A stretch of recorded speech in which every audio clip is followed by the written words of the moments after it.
founding of the New Age movement can be traced back to the 19th century in Theosophy. This is the group that largely popularized this belief that we are heading out of the age of Pisces and into the astrological age of Aquarius, which to them will be an age of unity of humanity, an age of enlightenment, a spiritual age of consciousness, so to speak.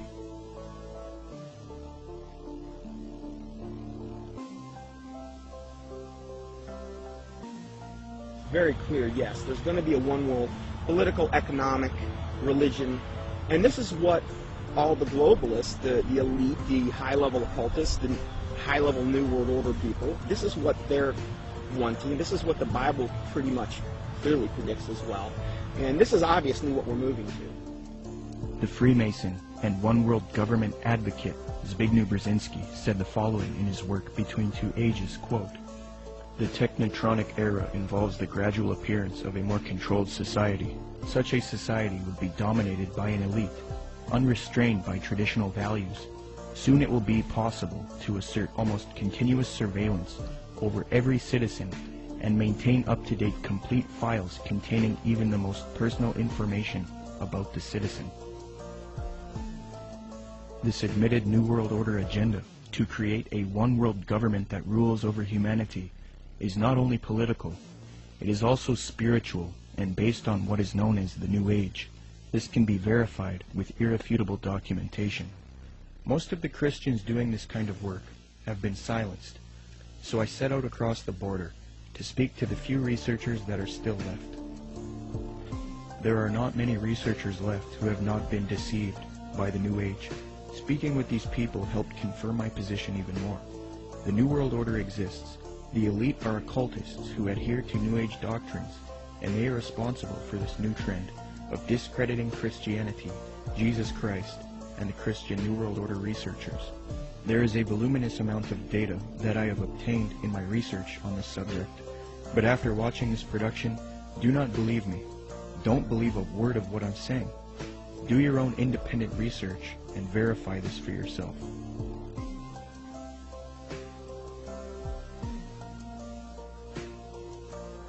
The very word secrecy is repugnant in a free and open society, and we are, as a people, inherently and historically opposed to secret societies, to secret oaths, and to secret proceedings. For we are opposed around the world by a monolithic and ruthless conspiracy. Here's the way they look at it. Here's their metaphor. Adam and Eve were held prisoner in the Garden of Eden by an unjust, cruel, and vindictive God.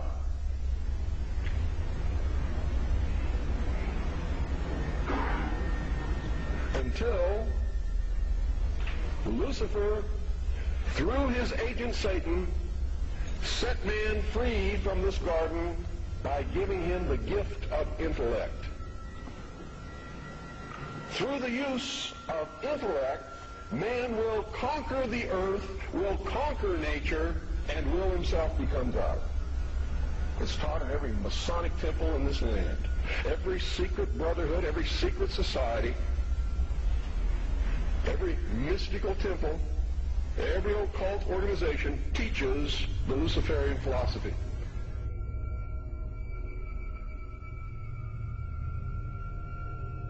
To understand the New World Order and the New Age worldview, we must go back into history and examine its origins.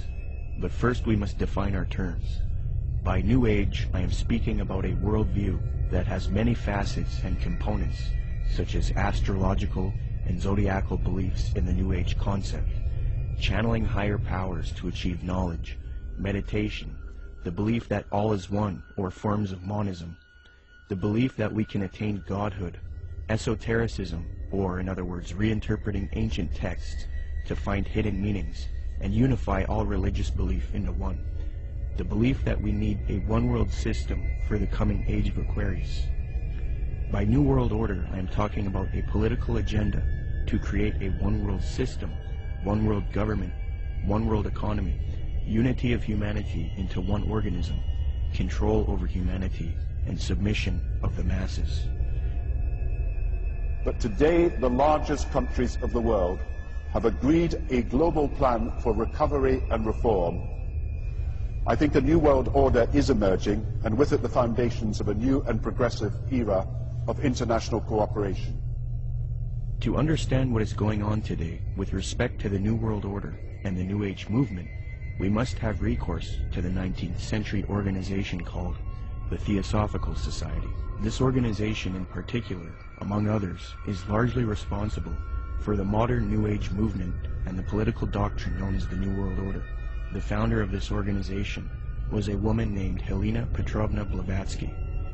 Born August 12, 1831, Helena Blavatsky was very interested early in her life in the supernatural and the mythological. From 1848 to 1858, Blavatsky would travel the world to ascertain an understanding of the religious traditions of the world.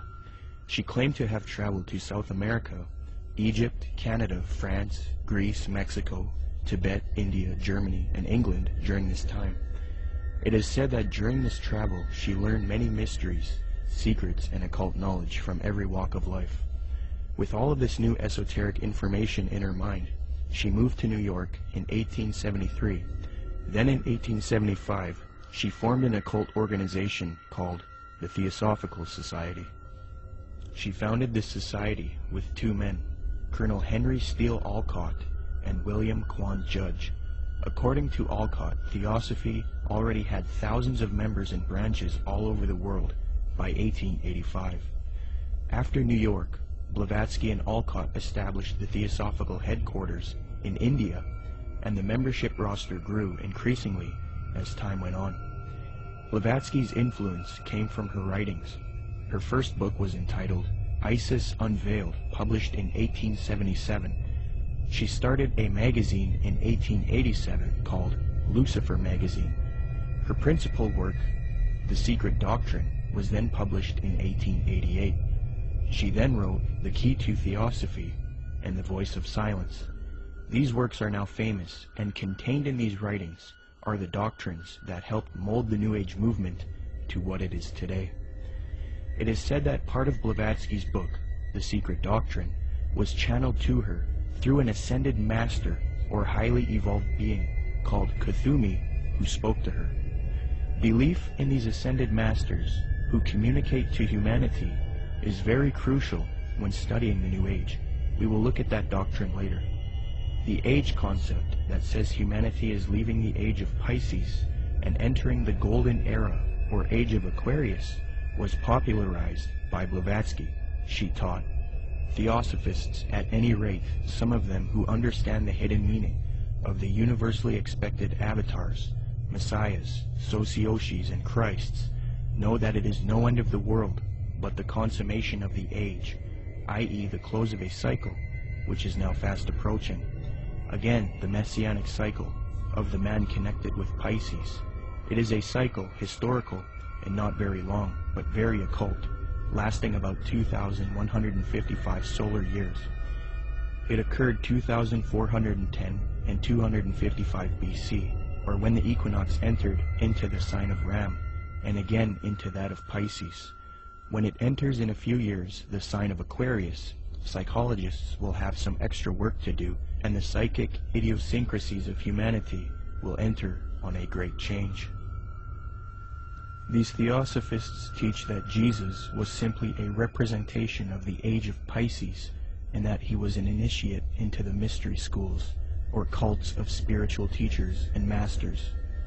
They teach people that the new age of Aquarius is going to be that of a utopia, where the world unites into a one-world system, the exiting out of Jesus' age, and the entering into a new world teacher's age.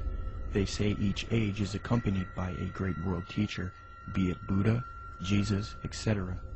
So for the advent of the age of Aquarius, they claim a new world teacher will guide humanity into it. Blavatsky was reluctant to fuse these theosophic beliefs with politics, however. Nonetheless, she still advocated monism and a one-world brotherhood, or uniting, of mankind.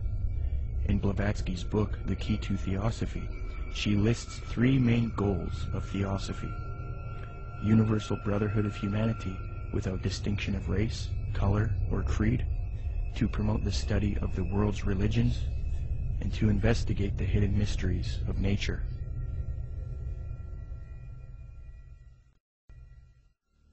As time went on, Theosophy got very popular.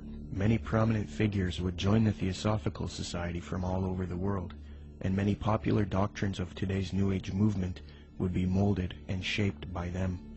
Theosophy is the first major New Age group, and they are largely responsible for many of the modern New Age beliefs, including the belief that Jesus represented the sun god.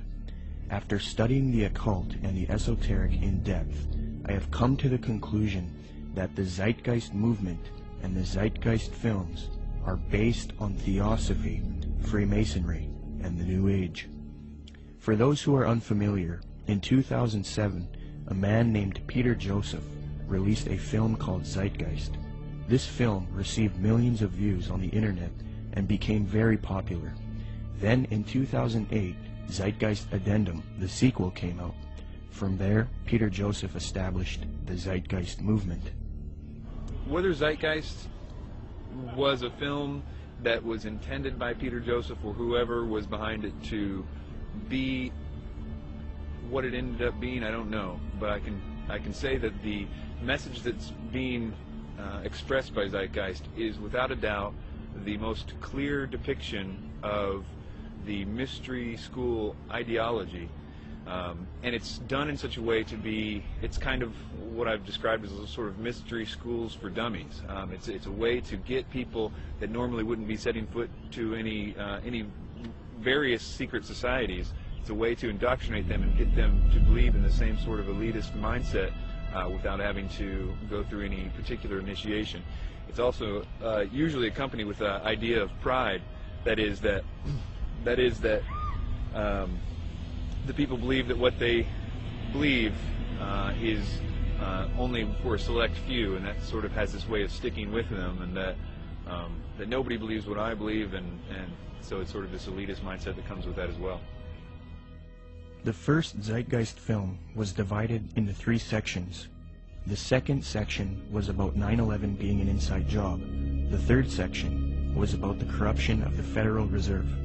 I have no real issue with the last 2 sections, but since the release of the first Zeitgeist film, Peter Joseph, the creator, has distanced himself from the 9/11 issue altogether.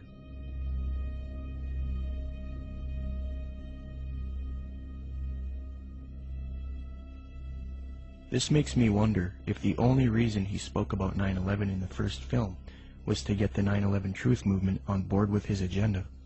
The first section of the film is what I have an issue with. Contained in this section is the modern belief system of the New Age movement, the Theosophical Society, and Freemasonry. With the Zeitgeist, it's, Satan's good at what he does, bottom line. And the first one, what they do is they come right out, and in the first segment, I think the first 38 minutes, they just go after Jesus Christ, his deity. Basically, what they try to do is convince everyone that Jesus Christ is just a knockoff of Horus and a lot of the other pagan deities, and they try to draw all these parallels and similarities. These parallels and similarities have all been debunked by Bible scholars and things. In fact, I think there's even a couple challenges up on the internet, the Zeitgeist Challenge, where they offer money if they can actually. So they've been debunked. I've done, oh my word, I don't know how many teachings debunking both movies. But if somebody were to see that for the first time and not know any different, oh, hey, it sounds convincing, sounds, this or that. And so what they've got to do is discredit the Word of God, the deity of Jesus Christ. As Theosophy grew, it produced influential figures such as Annie Wood Besant, born October 1st, 1847. She was a Marxist and a socialist. Besant was so inclined towards socialism that she defended it in public debates. One such debate was conducted between her and a man by the name of G.W. Foote, a secularist who supported republicanism. The debate was held at the Hall of Science on February 2nd, 9th, 16th, and 23rd, 1887, a 4-night debate series. The title of the debate was, Is Socialism Sound? Angelique Richardson and Chris Willis from the University of London Institute for English Studies When commenting on Besant's worldview, note, quote, "The socialist feminist Annie Besant joined the Marxist-based Social Democrat Federation, SDF, in the 1880s. Annie Besant met the founder of Theosophy, Helena Blavatsky, in 1890, and she quickly read Blavatsky's material. Besant recorded her first acquaintance with Blavatsky. She wrote, quote, "I was standing with my hand in her firm grip, and looking for the first time in this life straight into the eyes of HPB.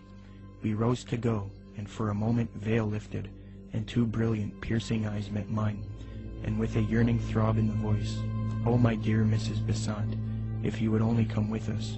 I said a commonplace, polite goodbye, and turned away with some inanely courteous and evasive remark. 'Child,' she said to me long afterwards, 'your pride is terrible. You are as proud as Lucifer himself.'" Besant would get involved with the secret society known as Freemasonry. In 1902, she established the International Order of Co-Freemasonry, and then set up lodges all over the world with theosophic underpinnings. Theosophy, Freemasonry, and Marxism are all connected with the New Age movement. Besant would become president of the Theosophical Society in 1908. As I give you the history and lay the framework for the origins of the modern New World Order ideology and the New Age movement, it is important to note the role of Freemasonry.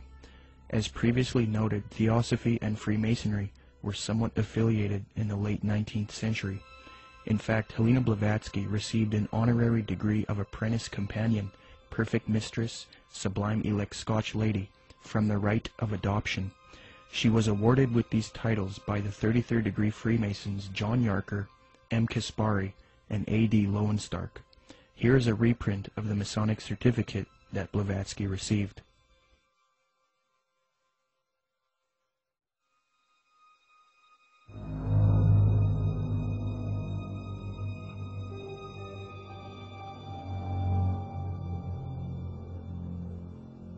There are many different views on the origins of Freemasonry. I will present the one which I feel is the most evidenced and well documented. Modern speculative Freemasonry wasn't officially established until 1717 in London with the founding of the First Grand Lodge. Prior to that, there were Masonic lodges in the late 16th century. You first have operative Masonry involving those who would work with stone and who were part of a stone guild that built cathedrals and buildings in the Middle Ages. Around the 17th century, these operative Masons started accepting people into their craft who were not simply stoneworkers. Soon Masonry was not simply limited to stoneworkers.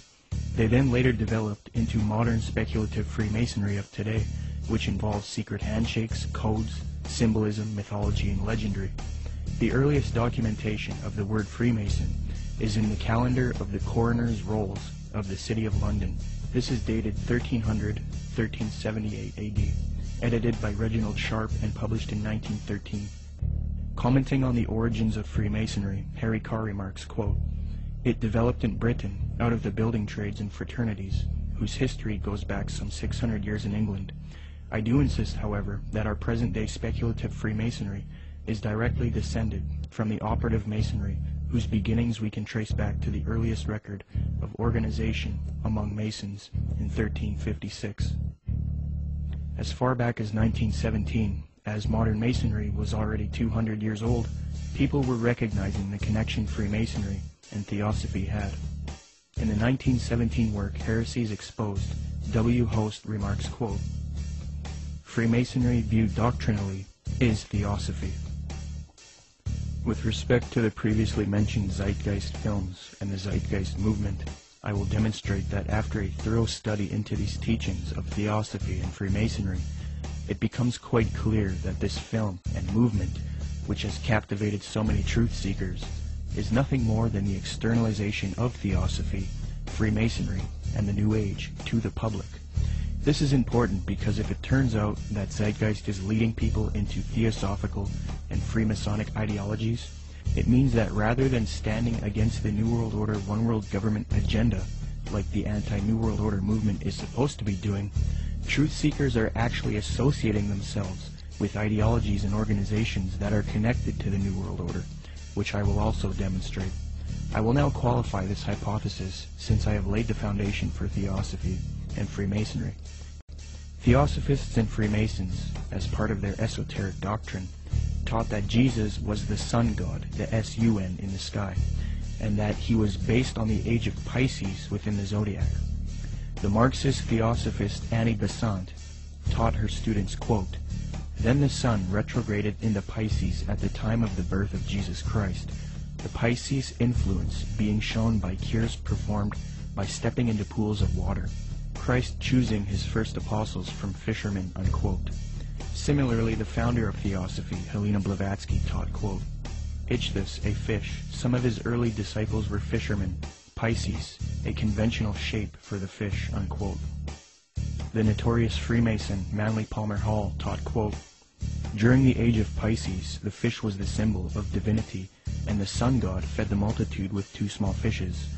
In another context, Blavatsky reinforces Theosophy's belief about Jesus, quote, "For the salvation of the world, this was the sun, shorn of his golden rays, and crowned with blackened ones, symbolizing this loss as the thorns. Jesus and even Apollonius of Tyana were but epitomizers of the history of the sun."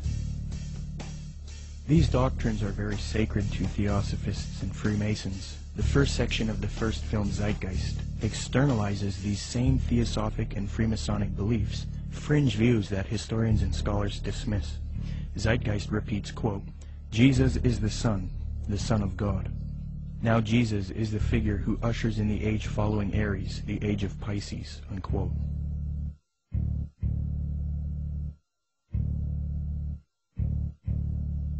Now, noticing these parallels, one might think that Peter Joseph, the creator of Zeitgeist, was ignorant of the fact that he was indoctrinating people into Theosophic and Freemasonic ideologies. However, Zeitgeist is not only spreading these doctrines of Theosophy and Freemasonry, but Zeitgeist also associates itself with prominent Theosophists, Freemasons, New Agers, and occultists in their own transcript for the film, leaving little debate as to the connection it has to these groups. Zeitgeist listed all of its sources for the film in its online transcript, and among the names of people appealed to are Helena Blavatsky, the founder of Theosophy, the Freemason Albert Churchward, New Ager Acharya S., New Ager occultist and theosophical apologist Jordan Maxwell, the Druid Gerald Massey, Edward Carpenter, the socialist and acquaintance of Theosophist, Freemason, and Marxist Annie Besant, the Freemason Manly P. Hall, and the Druid Godfrey Higgins, who is associated with Helena Blavatsky. The fact that Zeitgeist chooses to associate itself with these prominent Freemasons, Theosophists, New Agers, and occultists shows us why the truth movement should avoid them. It is a well-known fact that these same esoteric organizations have openly stated that they wish to indoctrinate the public with their esoteric religious ideas and externalize their views to humanity, eventually resulting in a new world order for the age of Aquarius, which they all await with anticipation. Let me qualify this. As Theosophy grew, it produced another prominent woman named Alice Bailey, born June 6, 1880. She is one of the most influential Theosophists, and it was her who was responsible for convincing New Agers that humanity needs to make a one-world government and one-world religion for the age of Aquarius. In order to achieve this system, she deemed it necessary to teach humanity the religion of Theosophy and Freemasonry, the same doctrines that Zeitgeist is now spreading. Speaking on the spiritual war between esotericists and people who refuse to accept the New Age, she says, quote, "It will be fought largely with mental weapons and in the world of thought. It will involve also the emotional realm from the standpoint of idealistic fanaticism. This inherent fanaticism will fight against the appearance of the coming world religion and the spread of esotericism. It must not be forgotten that only those souls who are on the probationary path, or the path of discipleship, will form the nucleus of the coming world religion. There is no question, therefore, that the work to be done in familiarizing the general public with the nature of the mysteries is of paramount importance at this time. When the Great One comes with his disciples and initiates, we shall have the restoration of the mysteries and their exoteric presentation as a consequence of the first initiation." Alice Bailey also reveals that Freemasonry is meant to produce advanced occultists and is in accord with the Theosophical Goals. Quote, "The Masonic movement, when it can be, divorced from politics and social end from its present paralyzing condition of inertia, will meet the need of those who can and should wield power. It is the custodian of the law, it is the home of the mysteries, and the seat of initiation. It holds in its symbolism the ritual of deity, and the way of salvation is pictorially preserved in its work. The methods of deity are demonstrated in its temples, and under the all-seeing eye, the work can go forward. It is a far more occult organization than can be realized, and it's intended to be the training school for the coming advanced occultists, unquote. The main source of Zeitgeist is Acharya S. She advocates one world system under the age of Aquarius. This is very interesting, as the main source that this traces back to is Alice Bailey. You can trace this to one book in particular called The Externalization of the Hierarchy, which advocates this extensively and even openly admits this in the first few pages of that volume. In his book, The Arcana of Freemasonry, the Freemason Albert Churchward that Zeitgeist appealed to gave the following admission, quote, "Can the unity of the world be accomplished by Freemasons? Yes, and by Freemasons only." There is a common misconception about Freemasonry, and that is that many people believe it is merely a friendly fraternity where men meet up to network and socialize. This is partially true, but there are elements of Freemasonry that are not so innocent. The Freemasonic Society was infiltrated in the late 18th century by an organization called the Order of the Illuminati.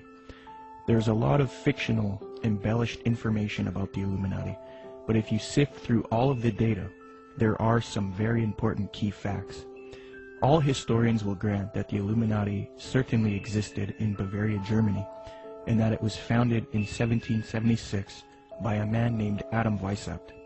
This organization was a type of revolutionary organization that sought political and societal reform. The order grew and became very popular. It was then outlawed by the patriotic ruler of Bavaria, Duke Karl Theodor. He issued 3 edicts against the Illuminati, the third being in 1787. Illuminati writings were discovered after raids of castles and arrests of members.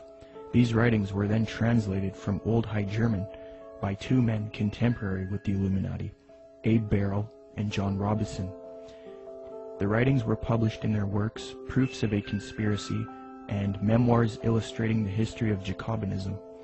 The writings revealed that the Illuminati wanted a one-world system ruled by them, the overthrow of religion and the infiltration of Freemasonry to achieve this, so that they could operate under another name and occupation. The founder of this order, Adam Weishaupt, stated, quote, "Do you realize sufficiently what it means to rule in a secret society, not only over lesser or more important of the populace, but over the best of men, over men of all ranks, nations, and religions, to rule without external force, to unite them indissolubly, to breathe one spirit and soul into them, men distributed over all parts of the world." The prolific Freemasonic author and historian Albert Mackey reports, quote, "To give the order a higher influence, Weishaupt connected it with the Masonic institution, after whose system of degrees and esoteric instruction and of secret modes of recognition it was organized. The order at first was very popular, and enrolled no less than 2,000 names upon its registers, among whom were some of the most distinguished men of Germany. It extended rapidly into other countries, and its lodges were to be found in France, Belgium, Holland, Denmark, Sweden, Poland, Hungary, and Italy. The original design of Illuminism was undoubtedly the elevation of the human race, but it cannot be denied that in the process of time, abuses had crept into the institution, and that by the influence of unworthy men, the system became corrupted. So fused with Freemasonry in the 18th century was the doctrine of elitism and globalization, the overthrow of religion, namely Christianity. The question is, did the Illuminati cease to exist after it was outlawed in Bavaria, or did it live on? According to historians like Mackey and others, the Illuminati infiltrated Masonic lodges all over Europe before it was persecuted by the Bavarian government. So with that in mind, how could the Bavarian government stop this order? if it was already all over Europe? The answer is they couldn't have. The Illuminati was too big, and thus it continued under Freemasonry. The French historian Henry Martin reports, quote, Bicept proposed as the end of Illuminism the abolition of property, social authority, nationality, and the return of the human race to the happy state in which it formed only a single family, without artificial needs, without useless sciences, every father being priest and magistrate. President George Washington himself was convinced that the Illuminati existed after 1785, when it was outlawed in Bavaria. He corresponded with the Reverend named G.W. Snyder, voicing his concerns about the Illuminati. This was written 13 years after the Illuminati was outlawed in Bavaria. George Washington states, quote, I have heard much of the nefarious and dangerous plans and doctrines of the Illuminati. It was not my intention to doubt that the doctrines of the Illuminati and the principles of Jacobinism had not spread in the United States. On the contrary, no one is more truly satisfied of this fact than I am. The idea that I meant to convey was that I did not believe that the lodges of Freemasons in this country had, as societies, endeavored to propagate the diabolical tenets of the first or the pernicious principles of the latter, if they are susceptible of separation, that individuals of them may have done it, or that the founder or instrument employed to found the democratic societies in the United States may have had these objects and actually had the separation of people from their government in view, is too evident to be questioned. From President Washington, we learned that he believed the Illuminati was nefarious and dangerous. He had little doubt about the Illuminati spreading to America by 1798. He was truly satisfied, or in other words, convinced of this fact. He thought it was too early for whole Masonic lodges to be striving for Illuminati objectives, but he did believe individuals within American lodges were certainly doing so. He believed the founder or instrument used to found the democratic societies in the USA may have had Illuminati objectives in mind, and that they had the separation of the people from their government in view. According to Washington, these things are too evident to be questioned. That same year, the president of Yale University, Timothy Dwight IV, spoke out against the Illuminati. Quote, the great and good ends proposed by the Illuminati as the ultimate objects of their union are the overthrow of religion, government, and human society, civil and domestic. Joseph Willard, the president of Harvard University, said in a speech in New Hampshire, quote, there is sufficient evidence that a number of societies of the Illuminati have been established in this land of gospel light and civil liberty, which were first organized from the Grand Society in France. They are doubtless secretly striving to undermine all our ancient institutions, civil and sacred. These societies are closely leagued with those of the same order in Europe. They have all the same objects in view. The enemies of all order are seeking our ruin. Should infidelity generally prevail, our independence would fall, of course. Our republican government would be annihilated. Speaking on this new Freemasonry that was infiltrated by Illuminati elitist doctrines, John Quincy Adams, the 6th President of the United States, remarked, quote, I do conscientiously and sincerely believe that the order of Freemasonry, if not the greatest, is one of the greatest moral and political evils. Because this Illuminati doctrine of globalization and societal reform was fused into Freemasonry, later prominent Masons started voicing their anticipation of a new world order, one world system.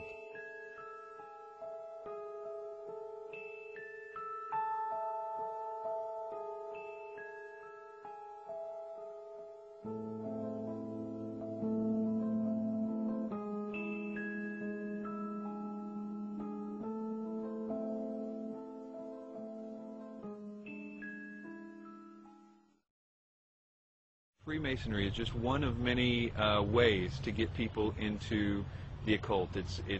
But even more than that, it's able to get them into a really sort of packaged way to produce people that can be used in a more mechanical way in the system. That is, that they can be put into places of power to turn a lot of the gears and things like that. Let me demonstrate that the high levels of Freemasonry and Theosophy are now simultaneously striving for a new world order, one world religion. Their dogma is that for the upcoming age of Aquarius, humanity needs to unite into a one world government or new world order. The former Supreme Grand Master of the Fraternity of the Rosy Cross, or FRC, Reuben Swinburne Clymer, wrote in his work Ancient Mystic Oriental Freemasonry, quote, "Mystic Masonry is not only the key to the religion taught to all men in all ages from the very beginning of conscious life up to the present, but it holds the keys to these religious and is, in fact, the very repository of religion itself. It has for its object the uniting of mankind into a universal brotherhood." The 19th and 20th century Freemason and Rosicrucian Arthur Edward Waite admitted that secret societies he was involved with control political, scientific, and religious affairs.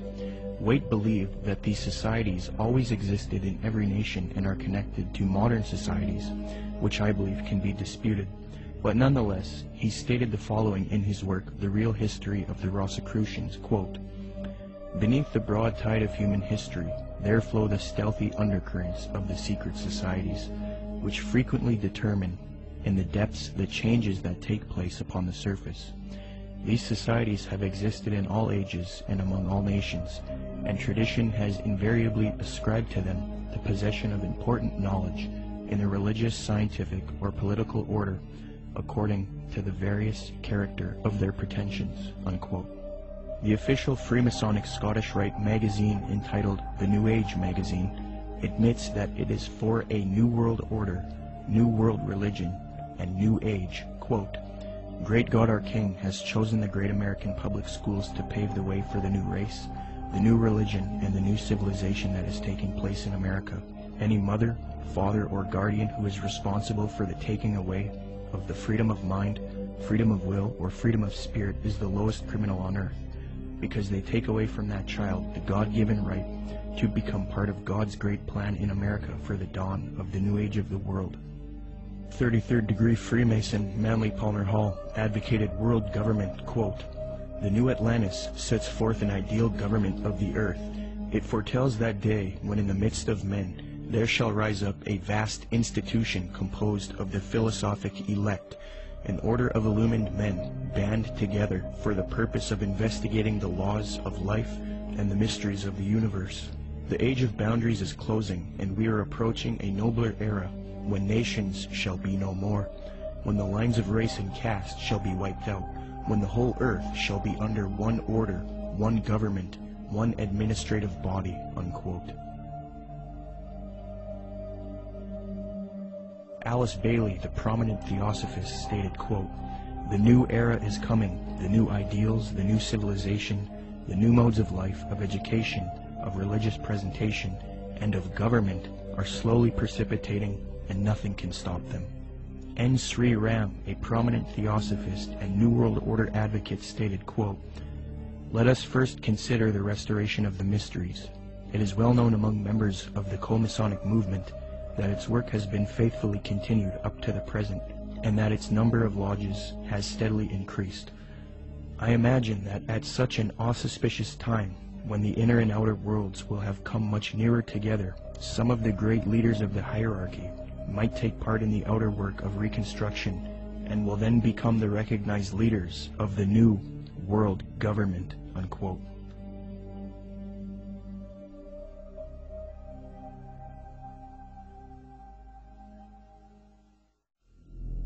This was written by Manly P. Hall. Manly P. Hall was both a Grand Master within Freemasonry, and he was a Grand Master in the Illuminati. And he says, "All of sincere heart will find consolation in the conviction that powers beyond and above human corruption continue to administer the destiny of the globe. It would be a mistake to confuse the governing bodies with the various sects which pretend to authority but give no indication or proof that they can manage efficiently even their own affairs." Now, Manly P. Hall knows who he's referring to here because he's part of that secret body. And of course, he speaks positively of it. The Zeitgeist films and movement have more ties to Theosophy and Freemasonry. At just 2 minutes into the second Zeitgeist film, Zeitgeist Addendum, a lecture of a man by the name of Jiddu Krishnamurti is played. Jiddu spent much of his childhood in southern India. Jiddu's father was a member of the Theosophical Society in southern India. When Jiddu was a boy, he was discovered by the theosophist C.W. Ledbetter, Ledbetter was a man who was brought up on charges of immoral behavior with young boys, yet he still had a close relationship with the president of Theosophy, Annie Besant. Ledbetter and Besant would adopt Jiddu and take him to England. They raised him and brainwashed him into the Theosophic esoteric teachings. They were convinced that he was their return of the Christ and that he would lead humanity into the Age of Aquarius as the world teacher for the New Age. Jiddu thought he was the Christ for many years due to being brainwashed, and he would give lectures speaking with authority on esoteric and occult matters. However, Jiddu became reluctant, and after many years decided not to be the Christ of Theosophy. He was a false Christ, and he later departed from Theosophy. He did retain connection with Theosophists, and devoted the later part of his life to giving lectures on New Age spirituality. He authored many books on the subject as well. The fact that Zeitgeist would include this man in their film, knowing his deep connection with Theosophy, should demonstrate to everyone the New Age esoteric nature of the Zeitgeist films and movement. One of the main claims of Zeitgeist is that the gospel story of Jesus is derived from the stories of previous pagan gods. They attempt to draw parallels between Jesus and these other gods to try to show that the story of Jesus is just a copycat story. Subsequently, these claims have all been debunked by scholars and historians. Zeitgeist appealed to Acharya S. for this theory. These claims can be found in her book, The Christ Conspiracy. Interestingly, it was the founder of Theosophy, Helena Blavatsky, and the Marxist Theosophist Annie Besant who popularized these types of arguments and inserted them into the New Age movement. The emphasis is removing uniqueness from Jesus Christ and Christianity, because to the New Ager, humanity is leaving Jesus' age of Pisces, which they believe is now evil. According to them, many people are still stuck believing in Christianity, holding the world back from their new spirituality. So what better way to fix this problem than to discredit the avatar of the previous Piscean age, Jesus Christ? They will even go as far as to say Jesus never existed, in order to lead people away from Christianity. Thus the masses are now on board with the new Aquarian world order.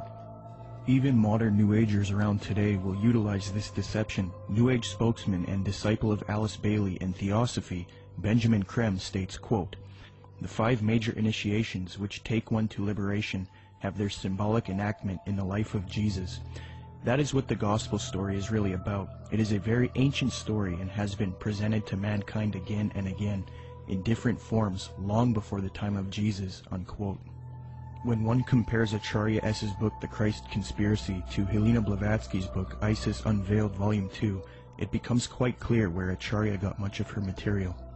For extensive rebuttals to this copycat thesis, see the following books, videos, and articles. The 3 things that Zeitgeist adopts from Theosophy and Freemasonry with respect to theology are 1. The belief that the story of Jesus was copied from other religions, 2. That Jesus is a representation of the sun, and 3. That Jesus ushered in the age of Pisces. It makes sense why Theosophists would spread these views, because they want a world system for the age of Aquarius, and in discrediting Christianity and connecting Jesus to astrology, they can get apostate Christians on board. But why then does Zeitgeist spread this propaganda? Interestingly, the creator of Zeitgeist, Peter Joseph, has wanted a world system or utopia paradise on earth since the release of the first Zeitgeist film. And as far as the spiritual aspect of life, you know, we're all pure spirituality. Of course there's something outside of understanding, because we're just a fragment inside this larger whole. I end Zeitgeist with a very positive note. We're talking about the consciousness, the whole consciousness, because you can scientifically orient yourself and even more importantly, spiritually orient yourself into a collective consciousness to realize that we're all one organism. And the moment people stop dividing themselves up and generating religious division, political division, the moment people stop fighting amongst themselves is the moment paradise will dawn. Similarly, Zeitgeist's main source, Acharya S., has advocated the New Age of Aquarius that the elitist Theosophists and Freemasons await in her 1999 work, The Christ Conspiracy, quote, "But the future is now, and the maneuvers are being unveiled. As far as Christianity's role in this new age," Carpenter states, quote, Christianity, therefore, as I say, must either now come frankly forward and acknowledge its parentage from the great order of the past, seek to rehabilitate that, and carry mankind one step forward in the path of evolution, or else it must perish. There is no alternative.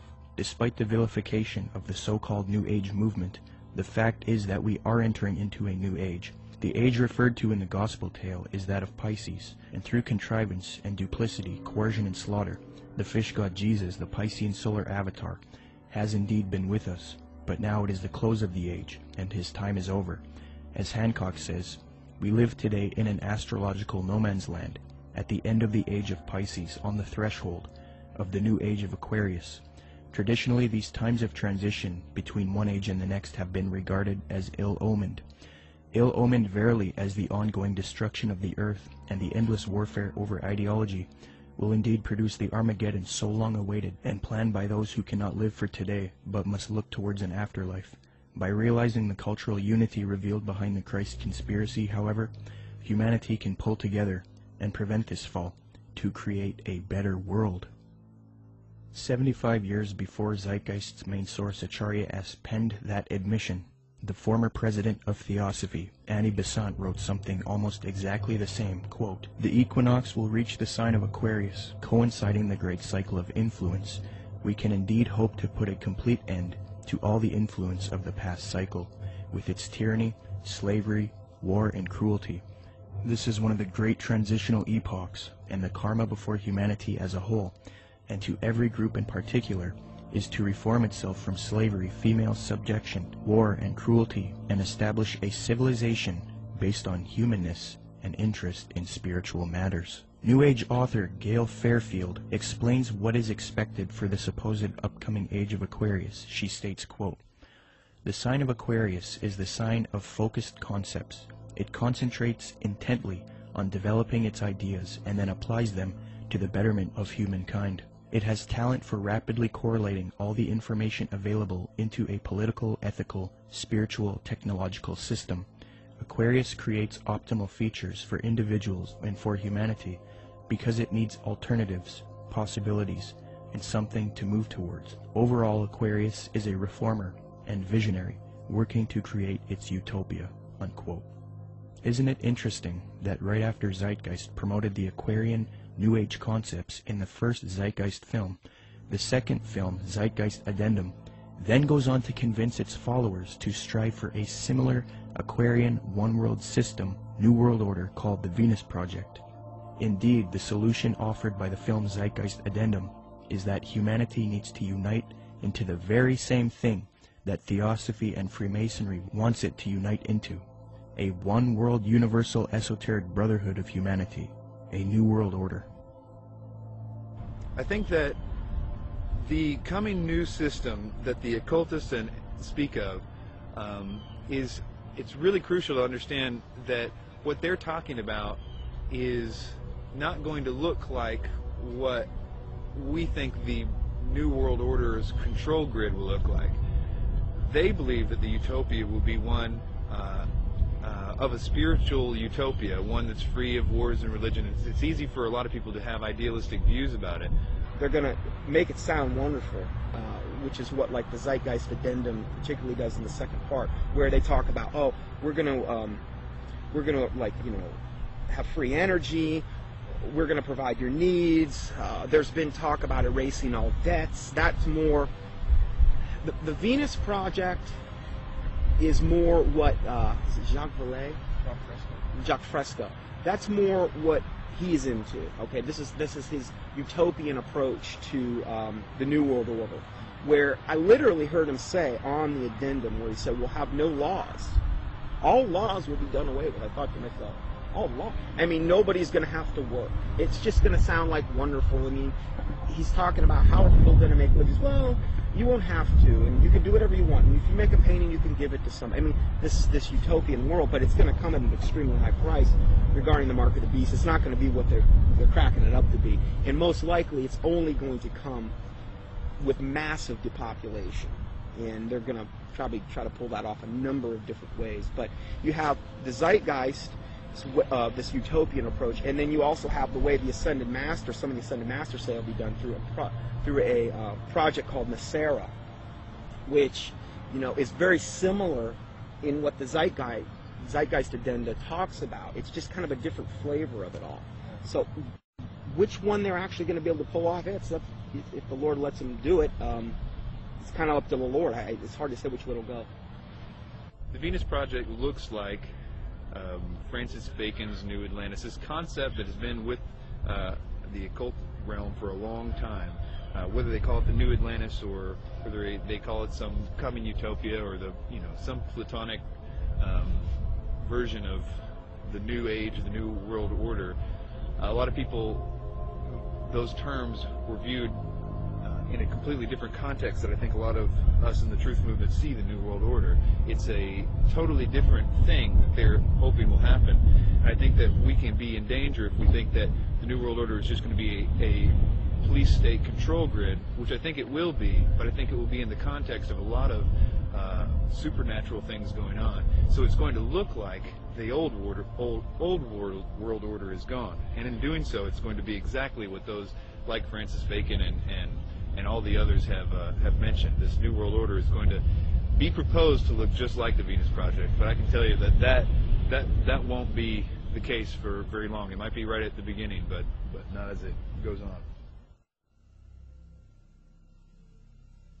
According to the New Agers, Theosophists, as well as many elitists and Freemasons, there exists a group of highly evolved men and women called the Masters of Wisdom.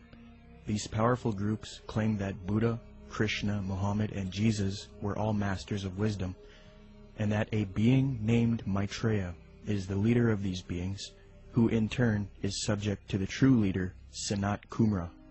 New Age Theosophist Dane Rudhar concedes that the leader of the Masters, Sanat Kumara, is in fact Satan, according to the esotericists. Quote, Satan is an anagram for Sanat Kumara, who in the esoteric philosophy of India is the Promethean being who gave mankind the fire of self-conscious and independent individual selfhood, unquote. John Michael Greer in the New Encyclopedia of the Occult notes, quote, Satan has a possible echo in theosophic lore, where the Lord of the world, the spiritual ruler of the earth, and the head of the Great White Lodge is Sanat Kumara, a lord of the flame who descended to earth from Venus in a fiery chariot some 6 million years ago, unquote. Helena Blavatsky taught her students that it is actually Satan who is God, the Messiah, and that Jehovah is the evil one. She stated, quote, It is but natural, even from the dead letter standpoint, to view Satan, the serpent of Genesis, as the real creator and benefactor, the father of spiritual mankind.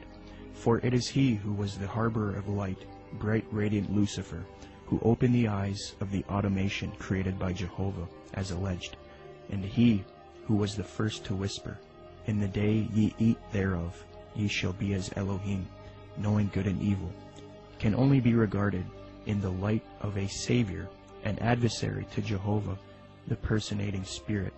He still remains in esoteric truth, the ever-loving messenger, the angel, the seraphim and cherubim, who both knew well and loved still more, and who conferred on us spiritual instead of physical immortality.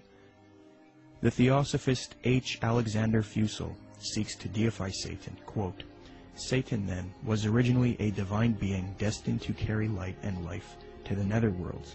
He stands for the gift of free will and self-conscious mind to man, a power which at once seduces and uplifts man, for with free will comes the power to go astray.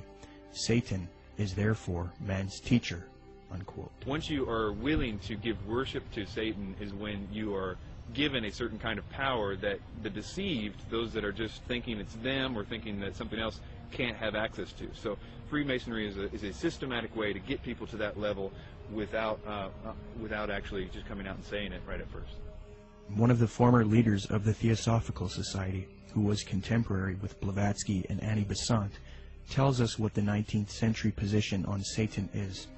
In his work Spiritualism, Madame Blavatsky, and Theosophy, Rudolf Steiner states, quote, Lucifer is not a being that we can see with our present-day physical eyes. Lucifer can be seen only with the awakened clairvoyance. Seen clairvoyantly, in fact, Lucifer is a particular being who was left behind during the moon phase of evolution, unquote. N. Sri Ram, who often gave lectures at the United Nations, a major theosophist and writer for Lucifer magazine, clarifies, quote, "The adversary, or Satan, is no other than Lucifer, the light-bearer, the bright morning star. He is the initiator, awakening the divine faculties of intellect on man. He is the king of the fallen angels, spirits from higher spheres, who descended among primitive mankind of the third race, to develop in man and endow him with his self-conscious mind, or manus," unquote.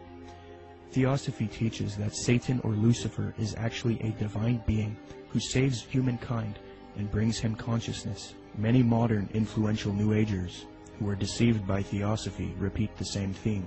David Spangler admits that Lucifer is a being that New Agers honor, and the light of Lucifer is the light of God. Quote, "The true light of Lucifer cannot be seen through sorrow, through darkness, through rejection.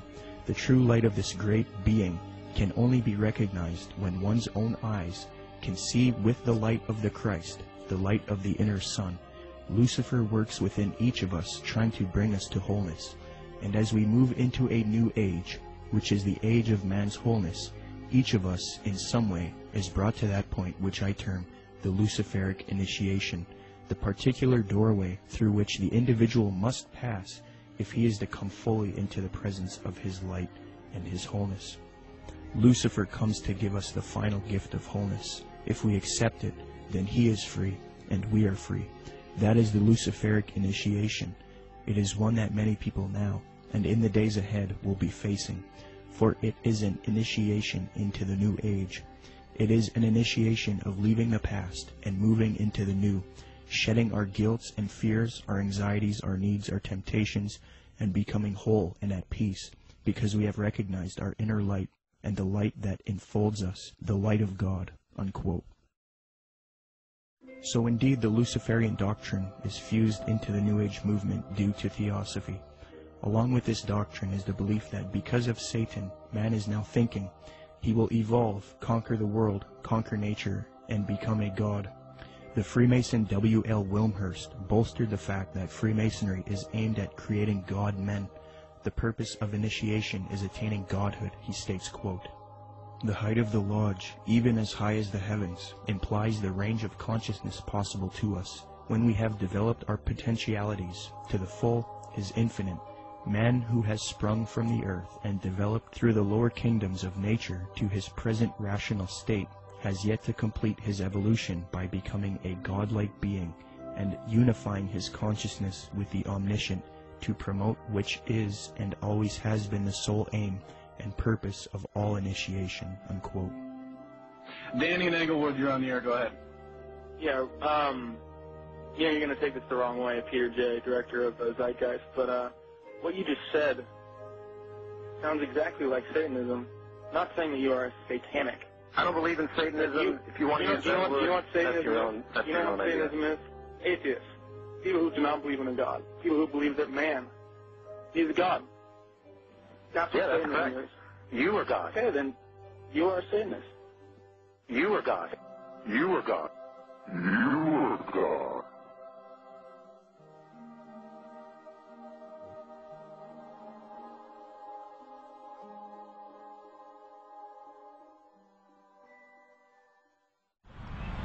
Okay, can you tell us about Benjamin Creme, Maitreya, and the Ascended Masters? Okay, well, Benjamin Creme was born in 1922, and in 1959 he was contacted by one of the masters, Ascended Masters. They don't really get real specific who actually contacted him first, but what they did is asked him if he wanted to participate in this coming, where he would actually talk about and be kind of like the John the Baptist for becoming Maitreya, as they called him. And he accepted, and in 1975 he started Share International, which is kind of like the mouthpiece for who they call Lord Maitreya. And in 1977, Maitreya actually made, according to them, his physical appearance, where he came from the Himalayas, and supposedly he occupied a body, came in on a plane from the Himalayas, and they even used that whole thing about him coming from the Himalayas in 1977 to say that this fulfills the Bible scriptures where it said he will come in the clouds. which is such a joke. But so Maitreya has really been, or Benjamin Creme has really been, like, again, the kind of like the false version of John the Baptist for Maitreya ever since. Really, he's went around, lectured. He lectures at different various occult groups. He lectures at Masonic halls and these types of things, places where he feels comfortable at. And he's been trying to herald in Maitreya for a long time. They've made many predictions where, they said, okay, he's most likely going to appear within this time frame, and most of the time they've just got everything wrong. So they'll say, well, he could appear any moment, but we don't really know when. The New Age religion, folks, is going to have a worldwide leader, a charismatic political and religious leader that they call Lord Maitreya. At least so far that's who they call him, or that's what they call him. This individual, as far as I know, has not made his public appearance yet, but the New Agers claim that he is on the earth at the present time. They claim that he came to live with the Asian community in East London, England, in July 1977 by descending from his ancient retreat in the Himalaya Mountains along the border of India and Tibet. They further believe that his imminent emergence into full public view is assured. They also claim that this individual is the one that the Christians call Christ, the Jews call the Messiah, the Buddhists call the fifth Buddha, the Hindus call Krishna, and the Muslims call the Imam Mahdi. In other words, all of the major religions of the world are awaiting the arrival of this one individual. And they say that he is on the earth now, patiently waiting for the appointed time to reveal his existence to the peoples of the world. They say that he will apparently assume the leadership of all of these religions, and when he does, he will create a one-world religion. The New Agers have written that in the esoteric tradition, previously defined as being intended for or understood by only a chosen few as an inner group of disciples or initiates, in other words, the esoteric means hidden.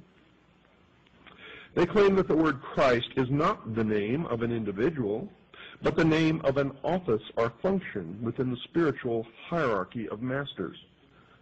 They claim that the masters are a group of perfected men who have guided human evolution from behind the scenes for centuries, and they believe that this Lord Maitreya is that Christ. Now, Manly P. Hall has written of this individual by identifying him as, quote, the way, the truth, and the life, which coming to every life redeems all who accept it, unquote. Since Jiddu Krishnamurti, featured in Zeitgeist Addendum, failed as the world teacher responsible for ushering in the Age of Aquarius one-world system, Theosophists, Freemasons, and occultists have been waiting for their world teacher since then. Well, on January 9th, 1959, a student of Alice Bailey and Blavatsky, who was already familiar with the doctrine of the Ascended Masters, Benjamin Creme, would come into contact with powerful forces who would appoint him to introduce Maitreya, the world teacher, to humanity. Creme's first experience is as follows. On January 3rd, 1959, Creme became possessed by an energy, and a message from an outside force said to him, "Go to Blackfriars Bridge, south side, Blackheath side, on January 9th, 9:30 p.m. So on January 9th, 1959, Benjamin Creme followed these instructions and crossed Blackfriars Bridge in London, walking to the south side. There was no one about. It was deserted. There was a car waiting at the far end of the bridge. He walked beside the car and looked inside of it. There were some people in it who he did not know, but one of them was a man who told him he had been receiving messages from the Ascended Masters. From there, Creme started receiving messages again from this force, who he now believed were these Ascended Masters that Theosophy invented. This entity told Creme to pull out his tape recorder. It began giving Creme long dictations, which he repeated into the tape recorder. The entity said, "Now our master Maitreya himself has something important to tell you." Creme then claimed to be overshadowed by Maitreya, this leader of the Ascended Masters. In a sense, he was possessed by Maitreya. Creme claims that the experience was that of total identification with everything and everybody in the world, a kind of universal experience such as he had never felt. He was filled with a foreign tremendous energy. Creme claimed to have seen a vision of himself in the future, as well as Maitreya, the world teacher, who ushers in the age of Aquarius, one world system. Later he was instructed that he would help introduce Maitreya to the world. Since then, Creme started an organization called Share International. They have a website as well. It is aimed at promoting Maitreya and the teachings of Theosophy and the New Age. Creme admitted that he was influenced by Helena Blavatsky and Alice Bailey. Quote, "To many today, this awareness includes the recognition of higher states of consciousness attained by those who make up the emerging spiritual kingdom, the masters and initiates of the world. Their existence was first revealed in modern time by H.P. Blavatsky, co-founder of the Theosophical Society, as long ago as 1875. A more detailed communication about the masters and their work was given by Alice A. Bailey between 1919 and 1949. In her book, The Externalization of the Hierarchy, she revealed the existence of a planned return to physical plane work and activity by this group of enlightened men, which return, I submit, has already begun." I think that what Blavatsky wrote down, even by her own admission, was not written by a ascended master, and I don't think that ascended masters exist. She was being deceived. Regardless of what we think, we have to at least believe her and the others involved in the high levels of the Theosophic movement, that what they got, the core levels, their secret doctrine, was given to them by off-world entities. The research becomes, who are these off-world entities? And this is the other part of that research. Is what those entities said true or not? I understand that it's very poetic. It's very easy and seductive to believe, because when you read some of her stuff or some of the other stuff that's written directly from demonic entities, it's extremely seductive. We must understand that these beings are thousands of years older than us, and they're very smart. We're no match for them. The smartest of us are no match for the intellect of them, but their desire is to deceive us. So we are outmatched in this regard. So that's why it's seductive when we read it. The most current thing that they're doing right now has been since last December, this supposed star sign, which is really, again, they just try to knock off from the Bible as much as they possibly can. This is like a knockoff of the Star of Bethlehem in the Bible. And in that, they're saying that there's going to be these, what they call star-like luminaries in the sky. 4 of them that are in different quadrants of the earth.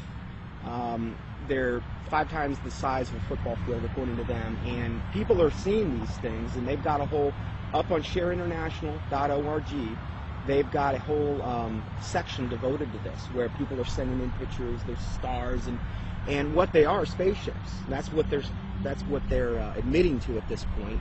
And more people are seeing them. But evidently, this is going to be the thing that really, really heralds in Maitreya, up until they have the day of declaration when he makes his public emergence.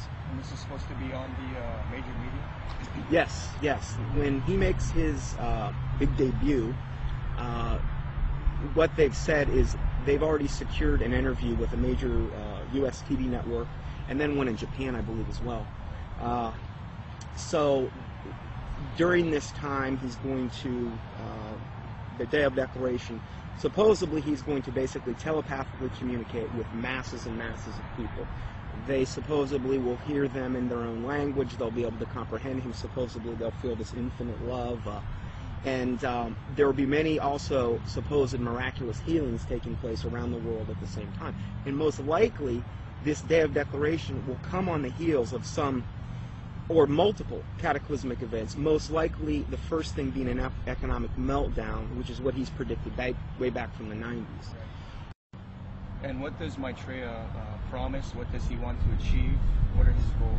Well, if you look at the word Share International, which is the name of the site, if you read what he says, he wants the world resource sharing of the world. He doesn't want there to be any, supposedly, any inequalities of the world. You look at what he says that he is. He says that he is the Christ that the Christians are expecting. the Messiah the Jews are expecting, the fifth Buddha the Buddhists are expecting, Krishna the Hindus are expecting, and Imam Mahdi that the Muslims. So he's kind of everything rolled up into one. He's like the total package. He's going to give and be able to unite and put all of the various and different religious systems, the major religious systems, all on the same page. And the Bible says that when the Antichrist comes, he's going to come with all lying power, signs, and wonders. And he's going to deceive the whole world by which the miracles that he's going to do. So he's taking credit for every single miracle that's going on right now, whether it's a Marian apparition, which would be to him the ascended Master Mary, because he's got a whole band of masters that he's going to be coming with. And so he's taking credit for everything. Every miracle that you're seeing going on in the world right now, whether it's a Catholic miracle, whether it's some type of energizing of water, whether it's some bleeding statue, whether it's, you know, some Hindu miracle, crosses of light, they've seen those in different and various churches. He's taking credit for all of that. And I think what we're going to see and what he says we're going to see, in fact, I just read this in their last report, Benjamin Creme has said also with the UFO sightings, he says they're going to increase up until the time when he makes his emergence. And he's going to come on the scene. He's going to be able to explain all of this and try to put everybody on the same page. My personal belief is that the Antichrist, or the world teacher, will seem to actually be Christ, in the sense that he will seem to destroy some old system and some old bad leader.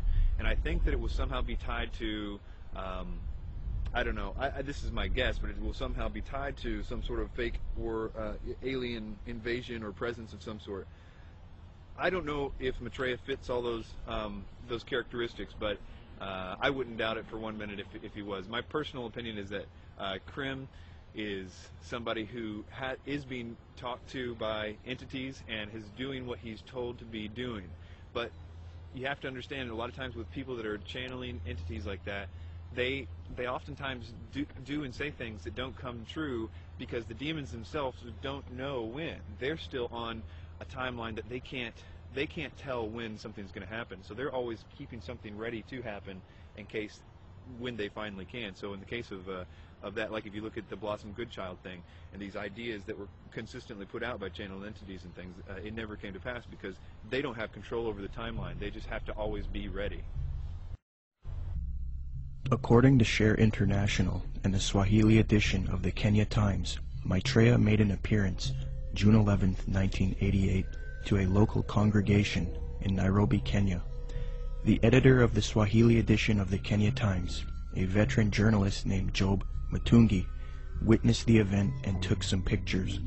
A summary of his article as it appeared in his newspaper is as follows, quote, "The tall figure of a barefooted, white-robed and bearded man appeared from nowhere and stood in the middle of the crowd. He was walking slowly towards the new church building, away from the tent. Mary walked with him side by side. I stared at the stranger without blinking, wafted on top of his turbaned head, his feet, and his entire body. In clear Swahili, which had no traces of accent, the strange man announced that the people of Kenya were blessed, especially those who had gathered at the venue that afternoon. We are nearing the time of the reign of heaven, but before that I shall come back and bring a bucket full of blessings for all of you, the man said." A bucket full of blessings is a reference to the astrological symbol for the age of Aquarius. Aquarius is depicted as a man carrying a pitcher of water in the zodiac. But continuing with the article, quote, "It took the crowd nearly 20 minutes to recover after the man left the meeting in a car belonging to a Mr. Gurnam Singh, who offered to give him a lift. But it will probably take Mr. Singh his lifetime to recover from the shock he got 2 minutes later. On reaching the bus terminus, the man informed Mr. Singh to stop the car. On getting out, he walked a few paces beside the road and simply vanished into thin air." New Age expert and attorney Constance Cumby, author of The Hidden Dangers of the Rainbow, had stumbled onto this Maitreya figure in her research in the 80s. Her book, published in 1983, was the first book to give a full expose on Maitreya and Benjamin Creme. On page 21, she notes a Denver Post interview conducted by Jack Kissling speaking to Benjamin Creme, quote, Won't the advent of a single world religion annoy the hierarchies of all the current orthodox religions, I asked. More than that, he said with a smile. They will be shocked. I dare say they will be among the last to accept the Christ. But according to Kissling, Creme said confidently, it will come because it must. We will begin to live, he said, as potential gods, unquote. Constance Cumby also notes that Creme is a Luciferian by citing a WLAC radio interview, quote, in a November 9, 1982 radio interview over WLAC, Nashville, Benjamin Creme told the entire Bible Belt that Lucifer came to planet Earth from planet Venus 18.5 million years ago and made the supreme sacrifice for us, unquote. Constance Cumby had direct contact with Benjamin Creme face-to-face in Detroit, Michigan. I had the opportunity to meet this brave woman, and she showed me the place in which she had attended a lecture by Benjamin Creme.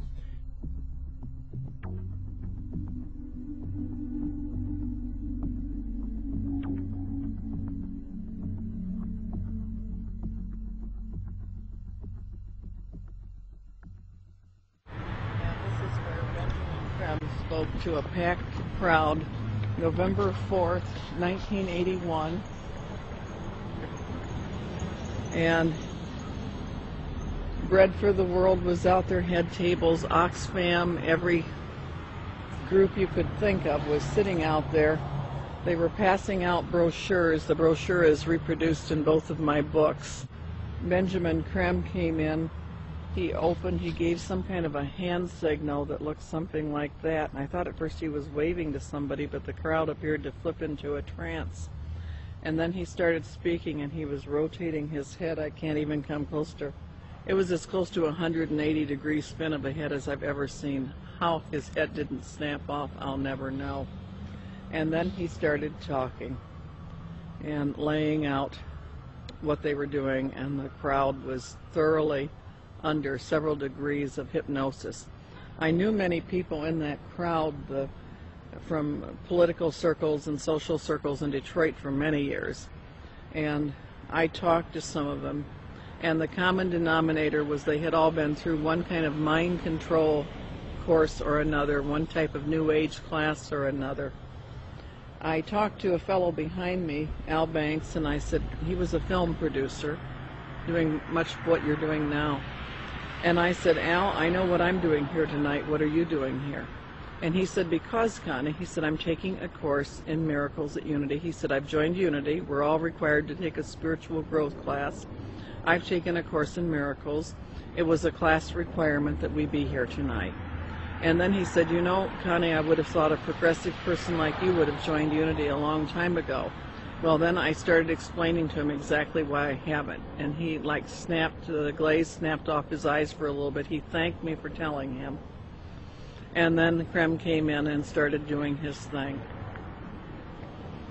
And at the end of the evening, they had been promised an appearance by Maitreya, the Christ, channeled through Benjamin Creme himself, that Maitreya would speak through Benjamin Creme. And Benjamin Creme asked everybody to join in the recitation of the Great Invocation. I told the woman standing next to me, I will not say the Great Invocation with you. I will say my own prayer. And she was a nice little prim, proper-looking black lady. Could have been active in any Black Baptist church in Detroit from her appearance. And she said, no, that's all right, honey. We all have our own paths to God. And I said, the reason I will not say the Great Invocation with you, the scriptures clearly said that the Antichrist would come denying that Jesus was the Christ. I said, Benjamin Creme has denied it all evening and said Jesus was not the Christ and this Maitreya was. And the woman said what Benjamin Creme had said. She said, there's been many Christs. I said, there's been one, and his name is Jesus. And people turned from rows around and looked at me like I was crazy. And so then Benjamin Creme came in, and he started the nearly close to 180-degree spin of his neck again. And the crowd's hypnotic trance appeared to deepen, and He started out from the point of light within the mind of God, may light spring forth ever. And I went nice and clear, and I'll tell you, the acoustics in that building are wonderful. I said, Our Father, who art in heaven, hallowed be thy name. Thy kingdom come, thy will be done. And I did that each and every stanza. And they got down to the last part, said, May light and love and power fulfill thee plan on earth, and may it seal the door where evil dwells. And I said nice and loud and clear, I said, May Jesus Christ return to earth and end the evil present in this room tonight. Well, the funniest thing happened, or may I say it did not happen. Benjamin Creme stood there. He waited, and he waited. He clearly was watching for something to come over him. And it didn't happen. And he finally said to the crowd, he said, That will be all. You are dismissed. And, of course, everybody was extremely disappointed. And we went to the door, and I went walking out. I had brought some co-spies with me. They were kind of chickening out at that point and waiting for me. They were afraid of being ripped limb to limb. And I stood down there, and a number of those people knew me, and they were just furious with me. And I stood there calm, cool, and collected, and I said, well, I said, if you're Maitreya the Christ, Betreya the Christ, or whatever his name's supposed to be, for everything he's cracked up to be, one lousy Christian in there saying the Lord's Prayer shouldn't have stopped him. And Benjamin Creme has never come back to Detroit, although that was probably the most successful night financially and crowd-wise that he'd had in the United States. The following is a video taken in Iraq at a Shia Muslim festival. Share International and Benjamin Creme have put out that this is indeed an appearance of Maitreya, the supposed world teacher for the Age of Aquarius, one world government. Commenting on this video, Share International reports, quote, Imam Mahdi, unexpected appearance, proclaims the title of a video posted on YouTube. A miraculous figure of glowing brilliant white light appeared on a video filmed in Karbala, Iraq, on the night of Ashura, 6 January 2008. This Shia Muslim ceremony commemorates the martyrdom of the grandson of the Prophet, Hussein, whose tomb is in Karbala. Benjamin Creme's master confirms that the light figure is Maitreya, Imam Mahdi to the Muslims, and that his dance-like movements with a sword remind us of his coming with the sword of cleavage. Could this be real, or is it a hoax? Is Maitreya real, or is he a hoax? Whatever the case may be, it turns out that it is not only New Agers and occultists who believe in this Maitreya, but politicians, presidents, and elitists also follow Maitreya. Wayne Peterson, a retired American diplomat and admitted supporter of Maitreya with connections to the Pentagon and the United Nations, stated the following about Mikhail Gorbachev in the White House in a Vision magazine interview, June 20th, 2000. Reporter Kendall Klug asks, I believe Mikhail Gorbachev has publicly stated his belief of the existence of Maitreya. Do you know if this is true? Wayne Peterson answers, I have one little story I could tell you about Gorbachev. A friend of mine who has worked with the World Bank went to the Heads of State conference in Europe and gave a speech where he borrowed many of Maitreya's ideas for economic reform out of a book by Benjamin Creme that I had given him. He told me that he had read the book on his flight to Europe and realized that his keynote address to these world officials, especially presidents and prime ministers, it was a very high-level meeting, was going to be very boring, with many having heard similar sentiments over and over. So he thought he would throw in some of Maitreya's ideas into the speech. The country he was in had a reigning monarch who invited him to lunch the next day. When he showed up for lunch, there were 16 to 20 people there, including Mr. Gorbachev. The monarch of this country said to my friend, I suppose you're wondering why we invited you here today. Well, we are all curious about where you got those ideas for your speech, which you presented yesterday.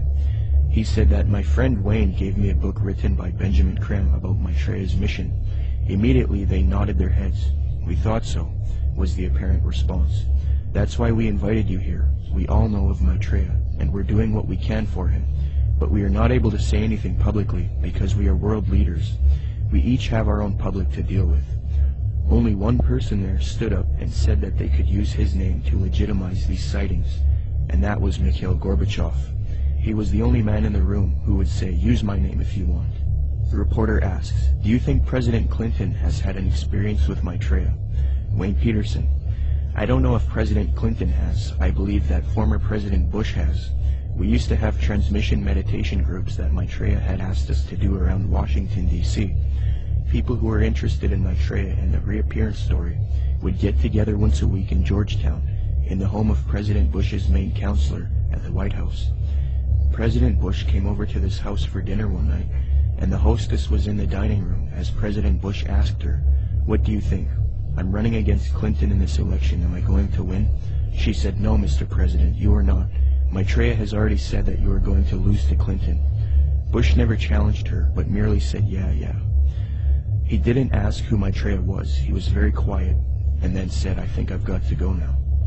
Benjamin Creme has said many times that he had heard from one of Maitreya's associates that Maitreya had appeared to Bush and that they had a discussion in the White House. So that incident with my meditation group seemed to confirm that Bush did in fact know of Maitreya.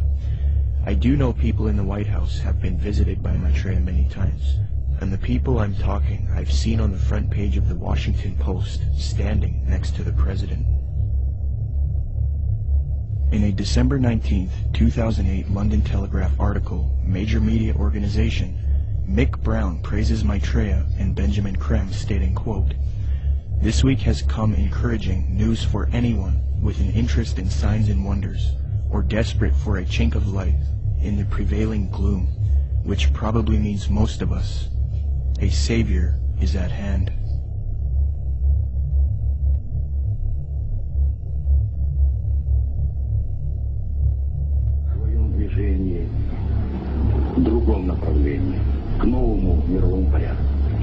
I think even that does not describe why the world has changed so much and why the world has turned so much toward a new world order and a new kind of civilization. Maitreya is one of the main theosophy in Maitreya. The whole UN movement, the whole Lucius Trust movement, world goodwill, they're going out of the way to try to discredit it and say, well, you know, Jesus, all he really was a disciple of Maitreya. He's still a disciple of Maitreya. Maitreya is over him, and Jesus, they believe what happened is Jesus heralded in the age of Pisces. Now what we're going to be doing is now we need to herald in the age of Aquarius. This is where the New World Order comes in, and this is what Maitreya is going to bring. So we're going to de-emphasize Jesus, and we're going to move over to Maitreya. Jesus is just a disciple of Maitreya anyway, according to them.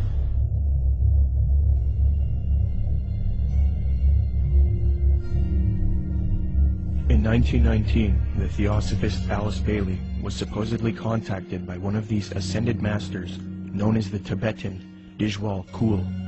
From 1919 to 1949, Bailey would write 24 books, and according to her, she would do automatic writing, a new age way of channeling and letting the force write for you. Bailey would create Lucifer Publishing, which would distribute the works of Helena Blavatsky and the Theosophical Society. She would later change the name to Lucius Trust because Lucifer Publishing was too controversial. Lucius Trust evolved into a large New Age organization, and it is still active today. Lucius Trust is also directly associated with the United Nations. According to the United Nations International Geneva Yearbook 2009, quote, "The Lucius Trust is recognized by the United Nations as a non-governmental organization and is represented at regular briefing sessions at UN headquarters. The Lucius Trust is on the roster of the United Nations Economic and Social Council." Thus, Theosophy and the New Age are now fused into the United Nations, which gives a medium for the New Age agenda to unfold. The aim of corrupt organizations like Lucius Trust and the UN is to create a one-world government, New World Order, which is in accord with the supposed Age of Aquarius. Many high-level elitists have voiced their approval for such a system. Donald Keyes is a high-level New Age leader. Humanity, says Keyes, is, quote, "on the verge of something entirely new, a further evolutionary step unlike any other, the emergence of the first global civilization." David Rockefeller, the owner of the Chase Manhattan Bank, called for a New World Order openly in his book Memoirs, quote, "For more than a century, ideological extremists at either end of the political spectrum have seized upon well-publicized incidents, such as my encounter with Castro, to attack the Rockefeller family for their inordinate influence they claim we wield over American political and economic institutions.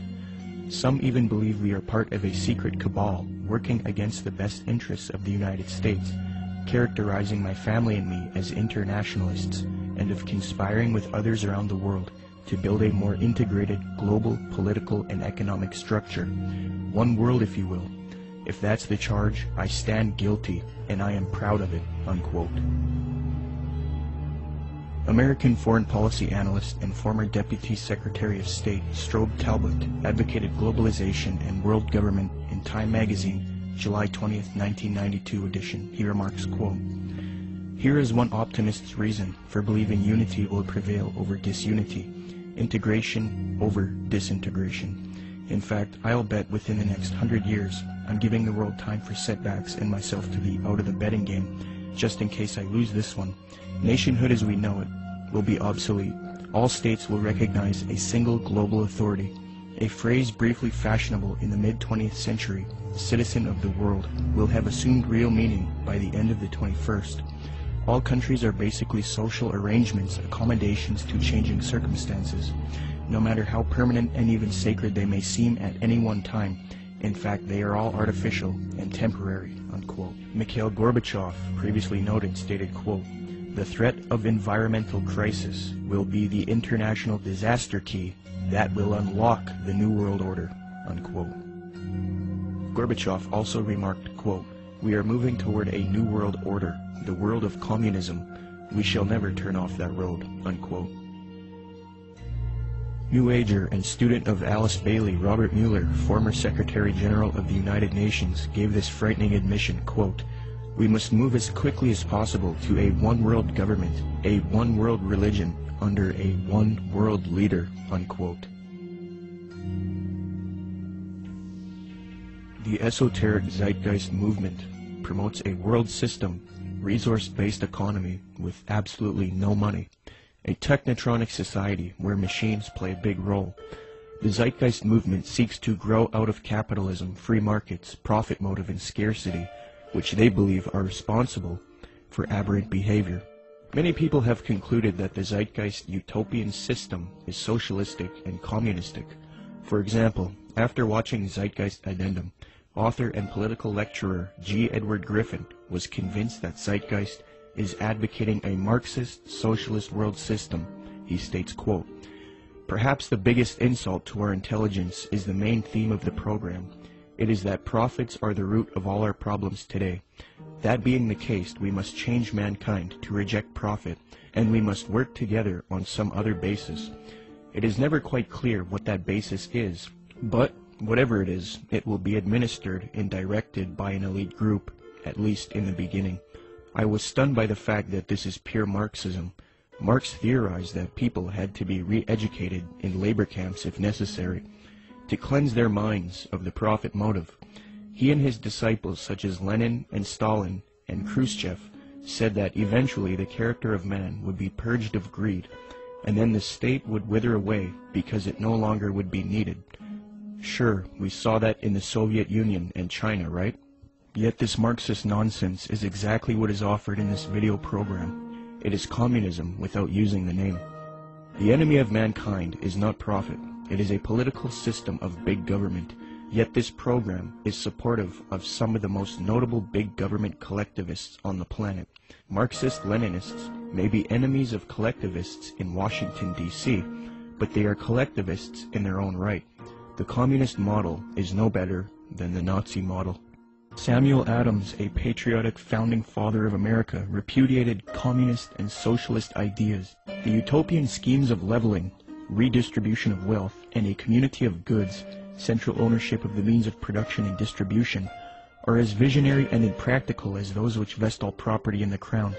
These ideas are arbitrary, choices and actions which are done not by means of any underlying principle or logic, despotic, ruling with absolute political power, and in our government unconstitutional. When one does a comparison between Zeitgeist addendum and the communist model, it becomes clear that Zeitgeist is in fact promoting communism.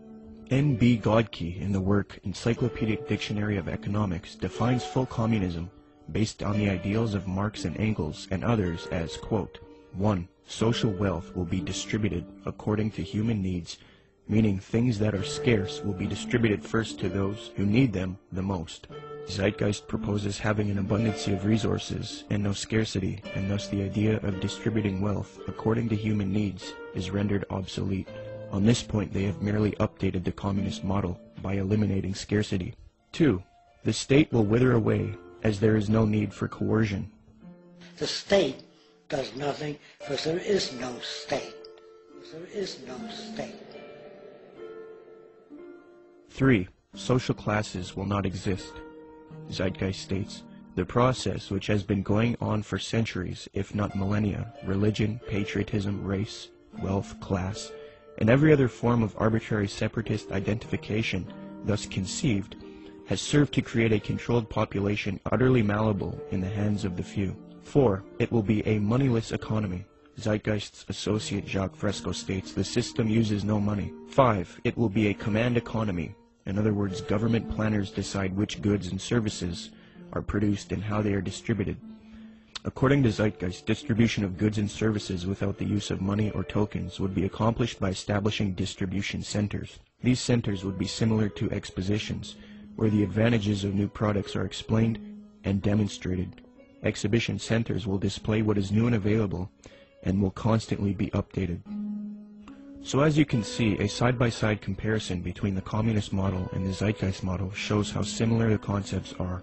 The Marxist website entitled socialismoryourmoneyback.blogspot.com, after reviewing the Zeitgeist movement and their admissions, stated this on July 26, 2009, quote, "This, surely, is the same as what we call world socialism," unquote. So even the socialists will admit that the Zeitgeist movement is in fact world socialism. Adams Wass explains, quote, "Communism and the Marxist utopia of a moneyless society where products were distributed rather than sold and bought," unquote.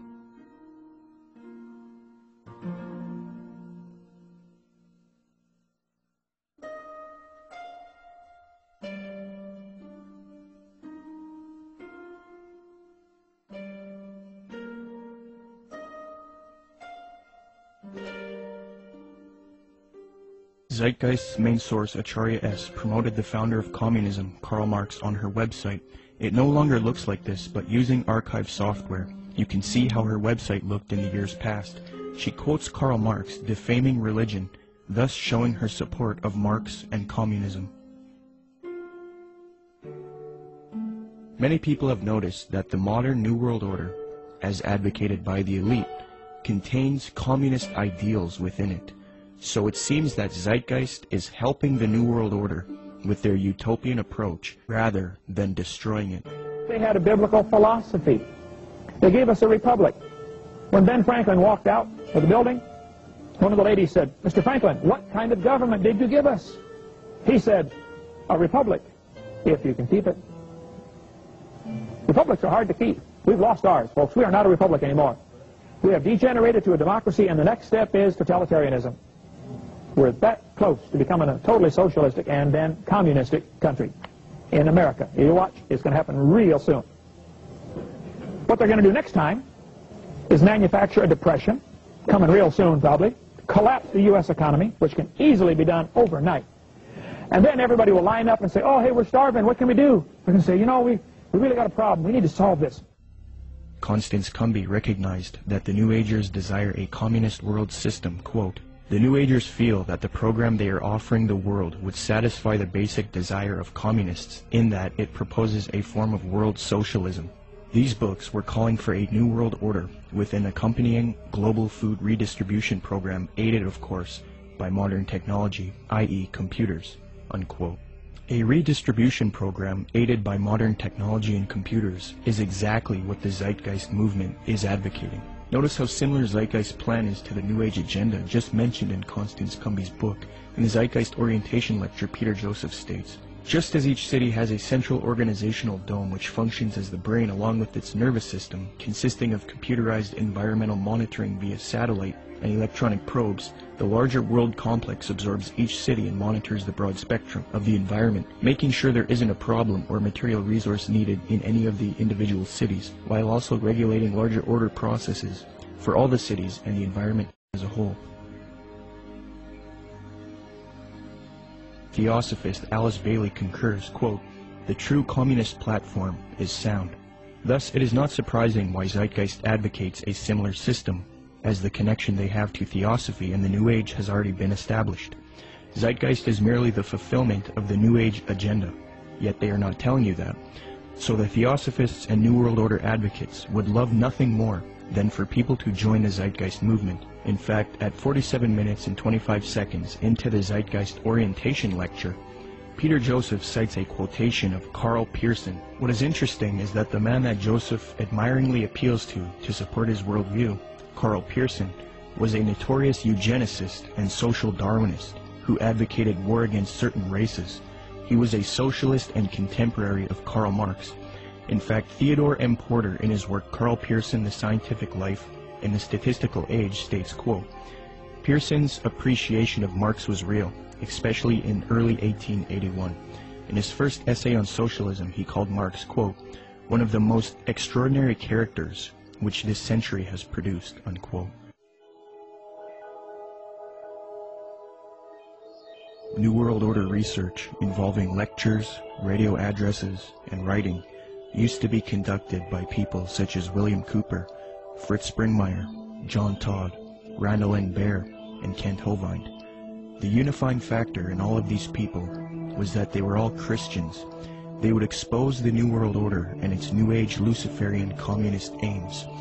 They would promote belief in Jesus Christ and the Word of God, and tell people to resist the mystery religions of Theosophy and Freemasonry while exposing them.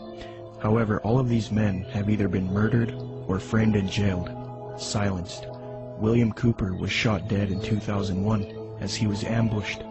Fritz Springmeier was framed, discredited, and jailed. Randall N. Baer had his car ran off of a mountain pass. John Todd was framed, discredited, jailed, and then murdered. Kent Hovind was singled out for tax evasion and then jailed. Okay, so Fritz Springmeier, you knew him, right? Yes. Okay, so you got some letters from him, is that? Yes, when they put Fritz in prison, and there's been, it was pretty much a trumped up charge of, I think, marijuana or something, talk of robbing a bank, this type of stuff. He got put in prison, and I started corresponding with him at that point because I had read several of his books and actually talked to him personally on several occasions. And we really, all we could do at that point is correspond. Right. So I've got several handwritten letters from him.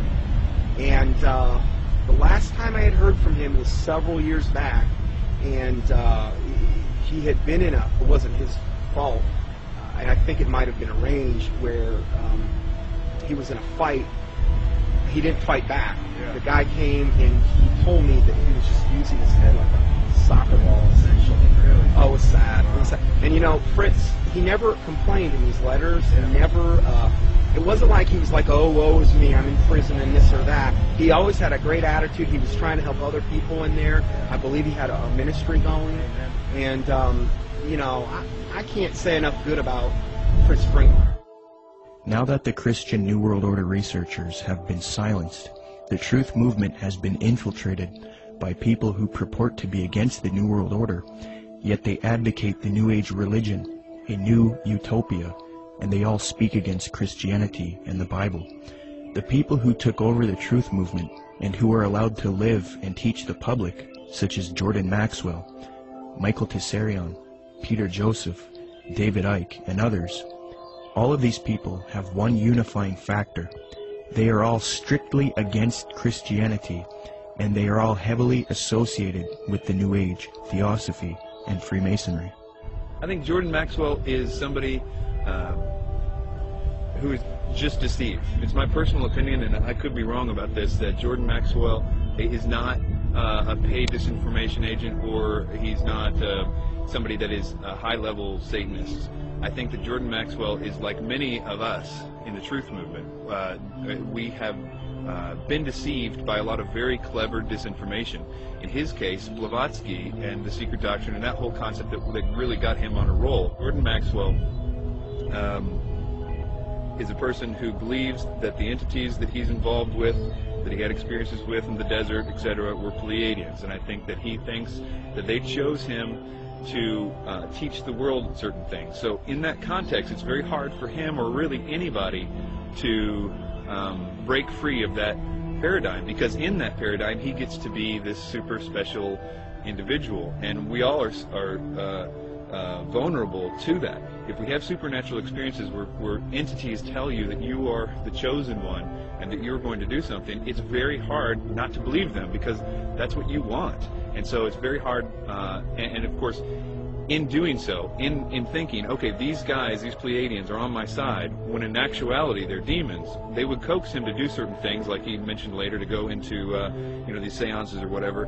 In doing that, they can have more control over him, because they're demons and they have a system to get more control over a person.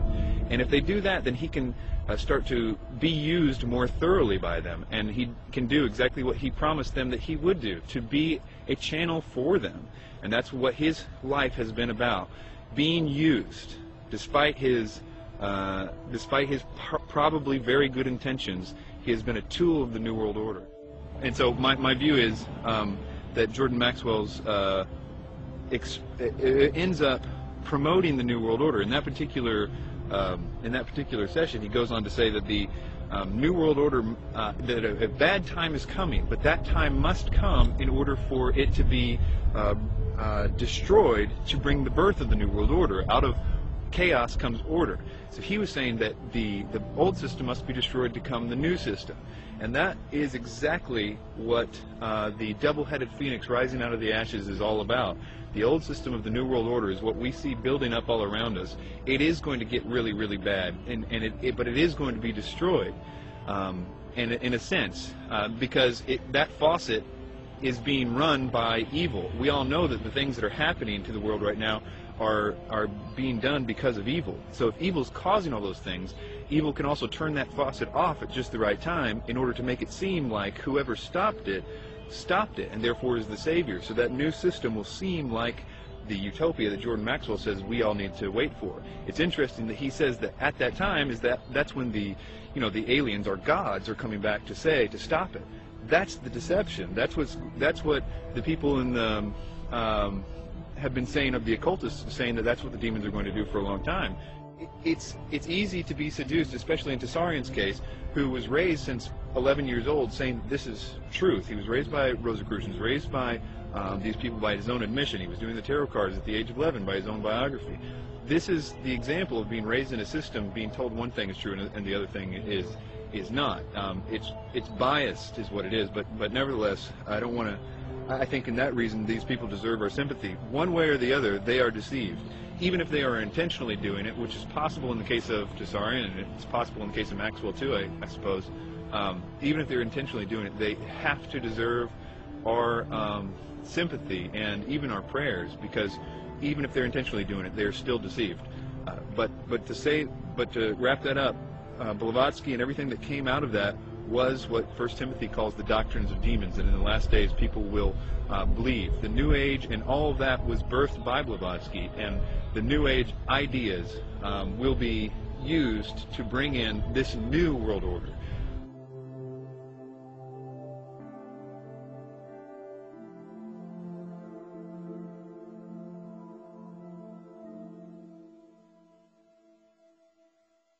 The negative impact of population growth on all of our planetary ecosystems is becoming appallingly evident.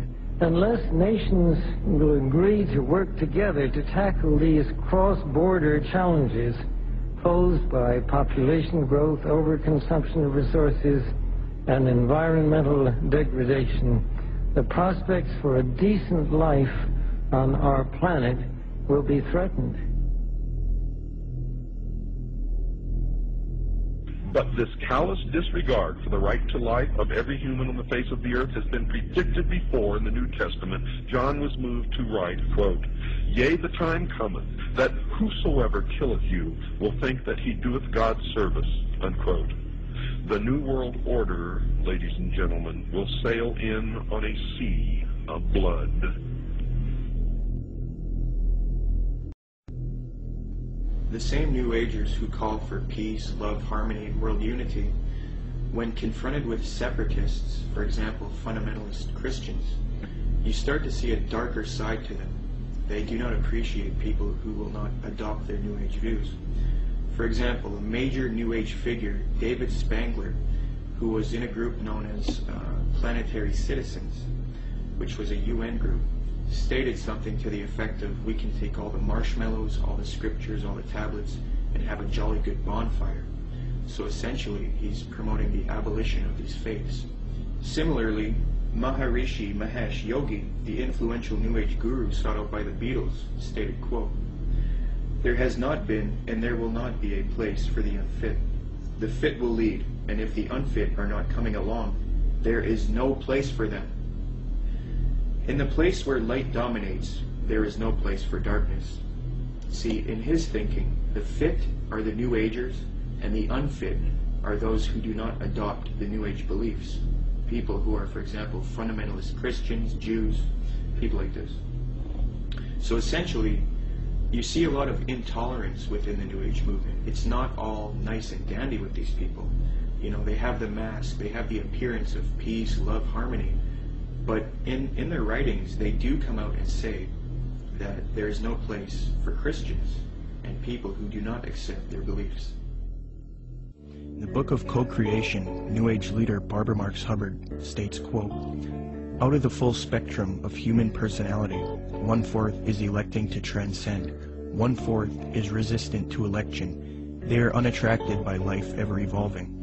Now as we approach the quantum shift from creature human to co-creative human, the destructive 1/4 must be eliminated from the social body.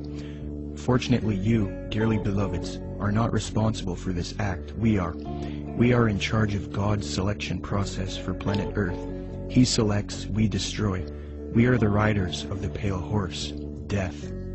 Alice Bailey explained what the New World Order will do to those who refuse to accept it. Quote, "Let us never forget that it is the life, its purpose, and its directed, intentional destiny that is of importance, and also that when a form proves inadequate, or too diseased, or too crippled for the expression of that purpose, it is, from the point of view of the hierarchy, no disaster when that form has to go. Death is not a disaster to be feared. The work of the destroyer is not really cruel or undesirable. Therefore, there is much destruction permitted by the custodians of the plan, and much evil turned into good," unquote. Blavatsky's peer, Aleister Crowley, said an Egyptian entity told him Christianity would be destroyed at the advent of the New Age, quote. A peer of Blavatsky's, often called the prophet of the New Age, Aleister Crowley, claimed to have been visited in the spring of 1904 by an Egyptian entity called Awais, who foretold to Crowley the end of Christianity, unquote. But if you dig deep into the literature, yes, they're going to be extremely intolerant. David Spangler had talked about the Luciferic Initiation and these types of things. And we look in the Bible and we can look at like Revelation 13 and where all they that do not receive the mark and the mark of the beast in their right hand or their forehead, you know, are going to essentially forfeit their life.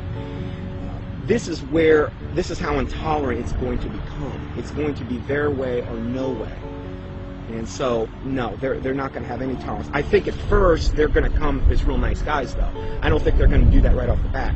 But eventually it's going to get to the point where enough people have bought into it and enough strong delusion is there that, yeah, they're not going to be tolerant whatsoever. Barbara Marx Hubbard states, "The end of this phase of evolution shall come. All will know their choice. All will be required to choose. All who choose to be natural Christs will be guided from within as to how to proceed. All who choose not to evolve will die off. The kindergarten class of Earth will be over," unquote. Robert Mueller, previously mentioned, states, quote, I am surprised that no one has yet thought of creating a pro-Earth, humanity-challenging organization which would put itself in the shoes of our Mother Earth and rejoice whenever humans diminish in numbers or consume less. It would give yearly prizes to people, events, or institutions which achieve a reduction of the human population or of the consumption of Earth resources. The first prize should go to the United Nations, which through its World Population Conferences and anti-population work has prevented 2,200,000,000 more people from being born between 1952 and the year 2000.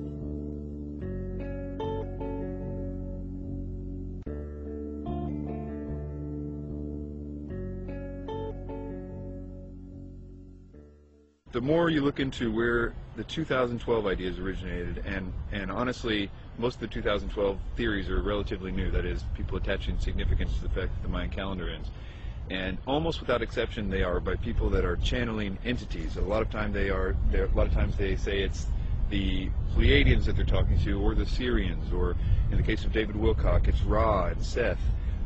Most of the time, what the entities are telling the people don't always match up, but they always seem to be telling the same things. And for the most part, a lot of those early people that got the information from spiritual entities were saying that it was a great cosmic enlightenment that was coming in 2012. And so that to me seems to be the most direct idea that the spirit world wants us to think, because it's oftentimes accompanied with this idea that they want the person they're telling to go out and tell more people. So 2012 became significant on the internet because people felt like it was their mission to tell other people because they were having supernatural experiences.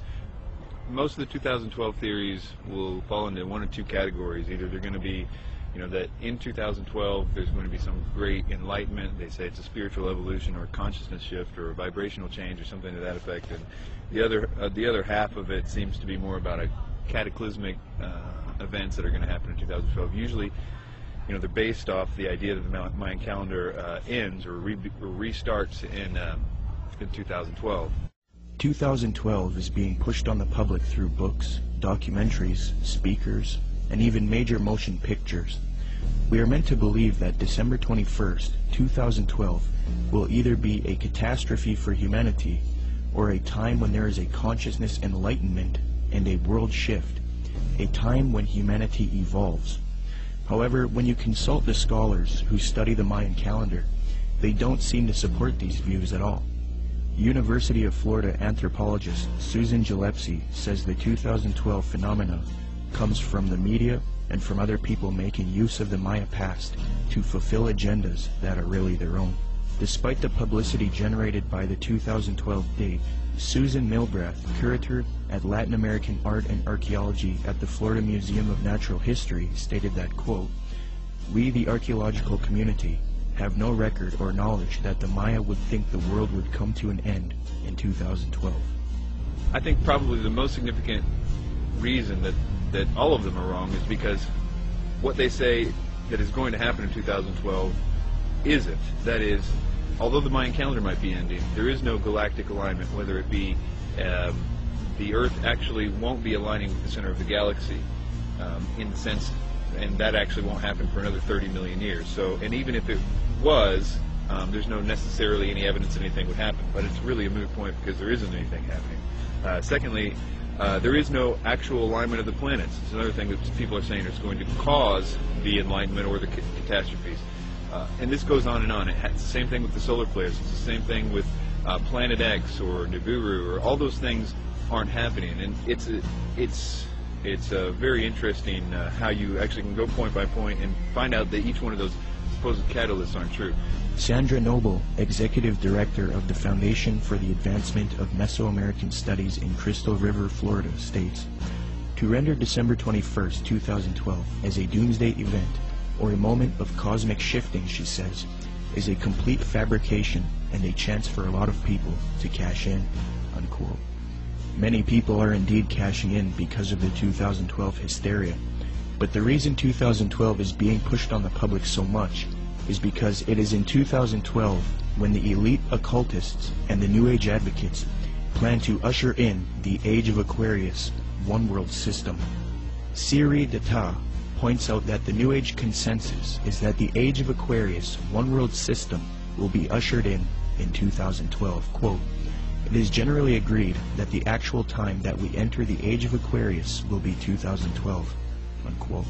Could this whole 2012 concept be propaganda to get people to accept the Age of Aquarius in 2012? Eugene Gallagher likewise notes that the supposed Age of Aquarius is expected to arrive in 2012. Quote, "The term New Age is most closely correlated with the astrological idea that we are about to enter a new age, the Age of Aquarius, which will arrive around 2012. Unquote. Michael P. Mao states, "Yet 2012 does not mark the end of the world as oft predicted, but the birth of a new golden era, popularly known on the Earth plane as the Age of Aquarius." Unquote. Dr. C. L. Pepler explains the New Age view that 2012 is the start of the Age of Aquarius. Quote, "They believe the next age will start around AD 2012 and will be the Age of Aquarius. This, they say, will be an age of enlightenment and world unity, a post-Christian world in the fullest sense of the word." Unquote. 2012 is a clever deception to get you to accept the Age of Aquarius, New World Order, under the mask of a Mayan prophecy. In fact, the elite New World Order at the top of the pyramid want the public to believe in 2012, thus proving that they are behind this propaganda. The Club of Rome, by its own admission, is a globalist think tank. The aim of this organization, founded by Erwin Laszlo, is to solve the world's problems and erect a solution, a new world order, one world government, the same theme we have been talking about in the film. On January 31st, 2009, the Club of Rome held the Future of the American Hemisphere Conference. Francesco Stippo kicked the conference off with a speech. Francesco Stippo is a member of the U.S. Club of Rome.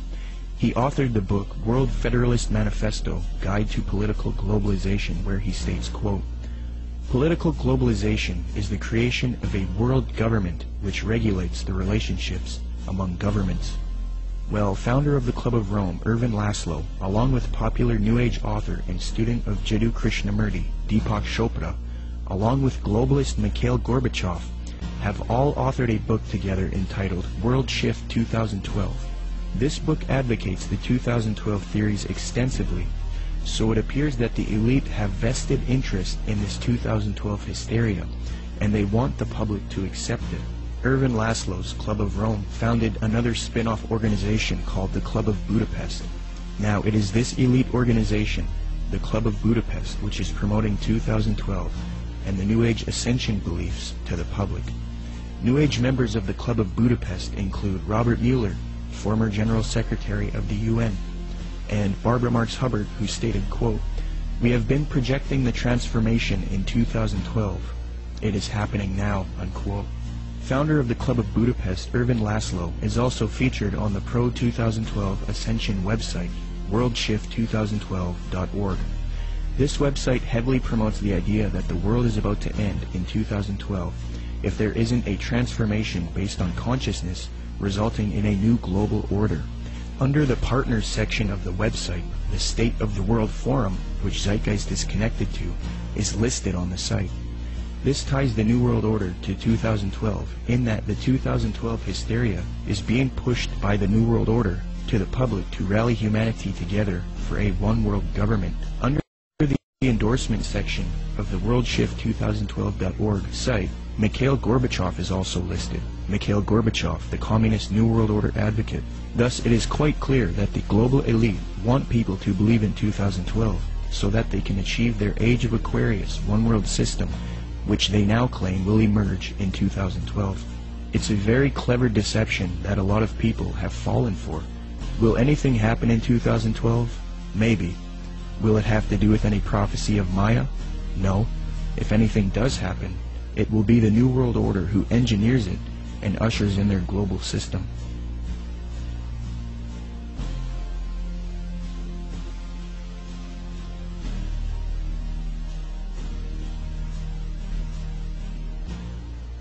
The reason the Christian anti-New World Order researchers have been silenced and replaced with New Age advocates is because the New World Order occultists and New Age advocates hate biblical Christianity. Why?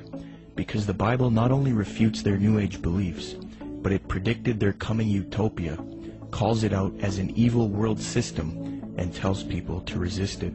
First, in the Apostle Paul's first letter to Timothy, he warns of these supposed ascended masters who will deceive people with false doctrines. Quote, "The Spirit clearly says that in later times some will abandon the faith and follow deceiving spirits and things taught by demons. Such teachings come through hypocritical liars, whose consciences have been seared as with a hot iron." Paul also predicts the New Age movement, quote, "For the time will come when men will not put up with sound doctrine. Instead, to suit their own desires, they will gather around them a great number of teachers to say what their itching ears want to hear. They will turn their ears away from the truth and turn aside to myths." New Agers will often claim that the Bible promotes their astrological beliefs.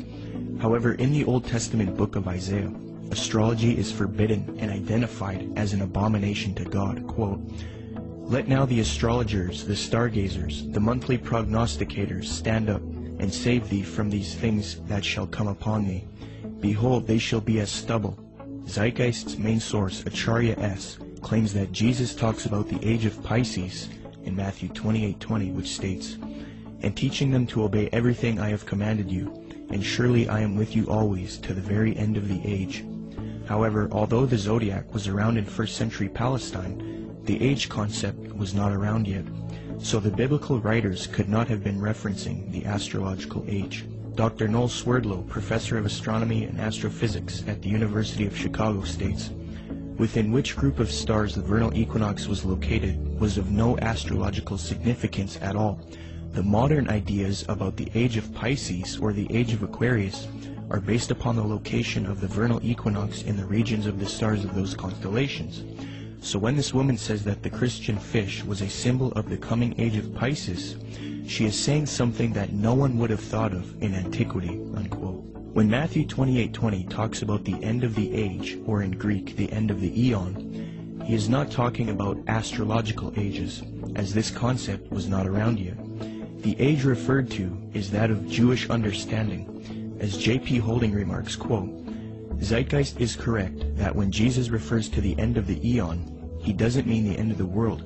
However, he is also not speaking of the astrological age of Pisces. Rather, in the 1st century Jewish thought, there was an awareness of the current age, ha-alom ha-zeh, and the age to come, ha-alom ha-ba. The distinction between the two appears both in the New Testament and in other Jewish writings. This has nothing to do with astrology." Unquote. Zeitgeist merely tried to deceive the public into the New Age worldview by distorting the biblical data, which actually condemns astrology. Moreover, Jesus, Paul, and John predict this coming world teacher, Antichrist or Maitreya, and the New World Order, one world government.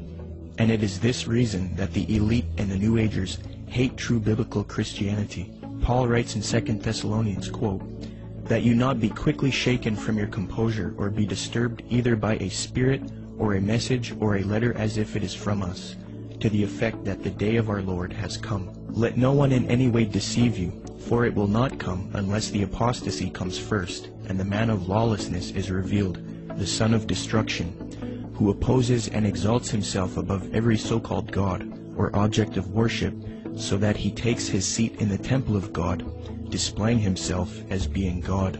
And you know what restrains him now, so that in his time he will be revealed. For the mystery of lawlessness is already at work. Only he who now restrains will do so until he is taken out of the way. Then that lawless one will be revealed, whom the Lord will slay with the breath of his mouth, and bring to an end by the appearance of his coming. That is the one whose coming is in accord with the activity of Satan, with all power and signs and false wonders. Jesus Christ warned of the Antichrist and false Christs. He says not to believe anyone who says, "Look, the Christ has returned." For Jesus Christ's real glorious second coming comes after the false Christ, or Antichrist, deceives the world. Matthew 43 states, "And Jesus answered and said to them, See to it that no one misleads you, for many will come in my name, saying, I am the Christ, and will mislead many. Then they will deliver you to tribulation and will kill you, and you will be hated by all nations because of my name.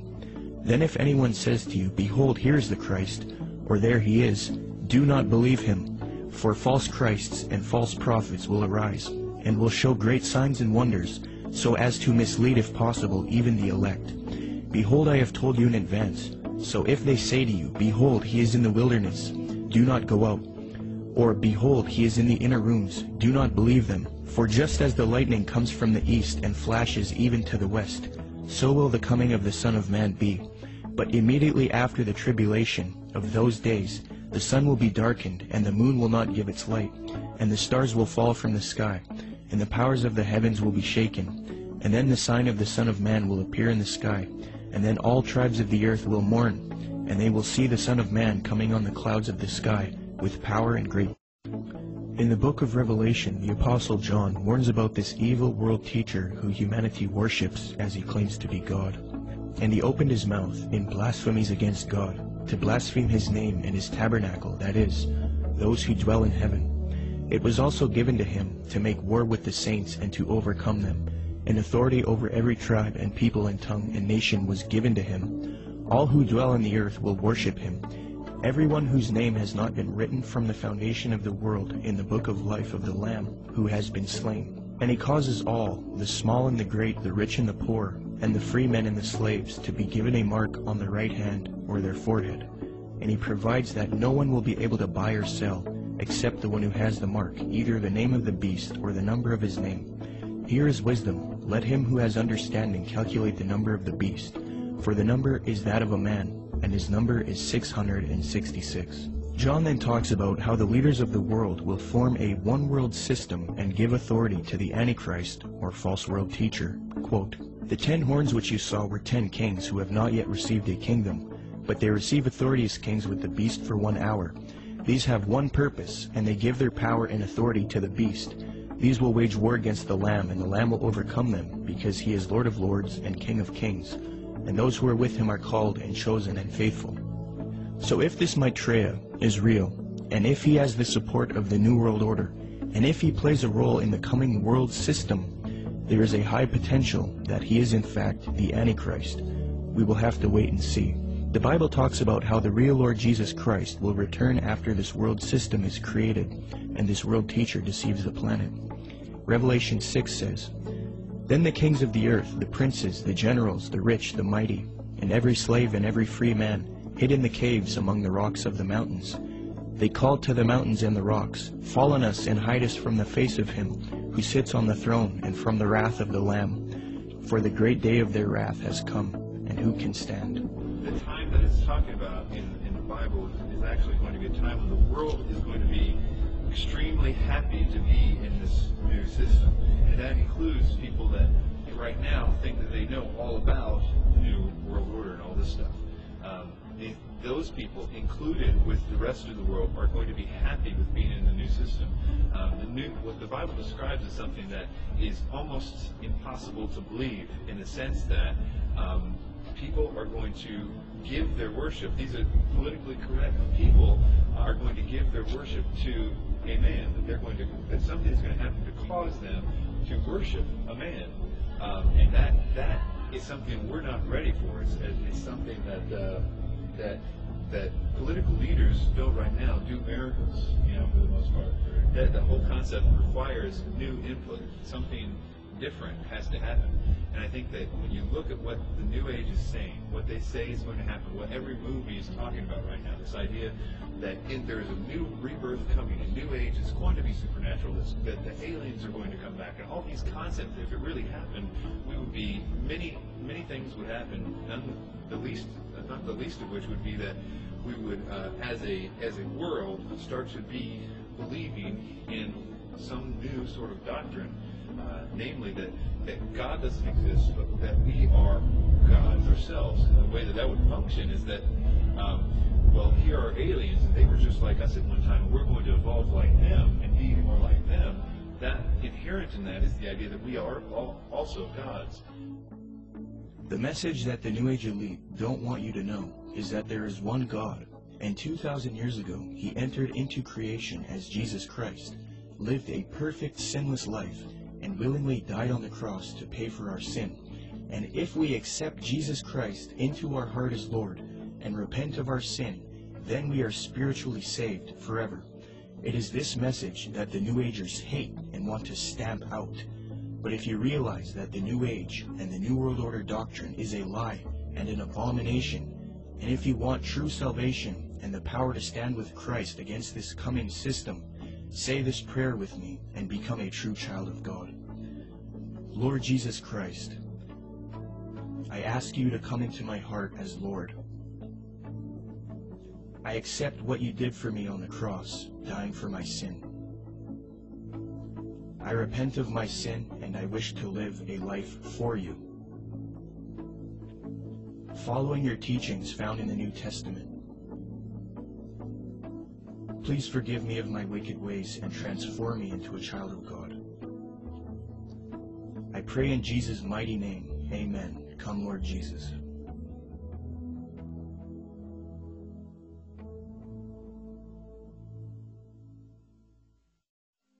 You don't really understand sometimes what a terrible burden it is to know some of the things that I know and try to wake people up and impart this knowledge to them and find out that they just have walls built in front of them.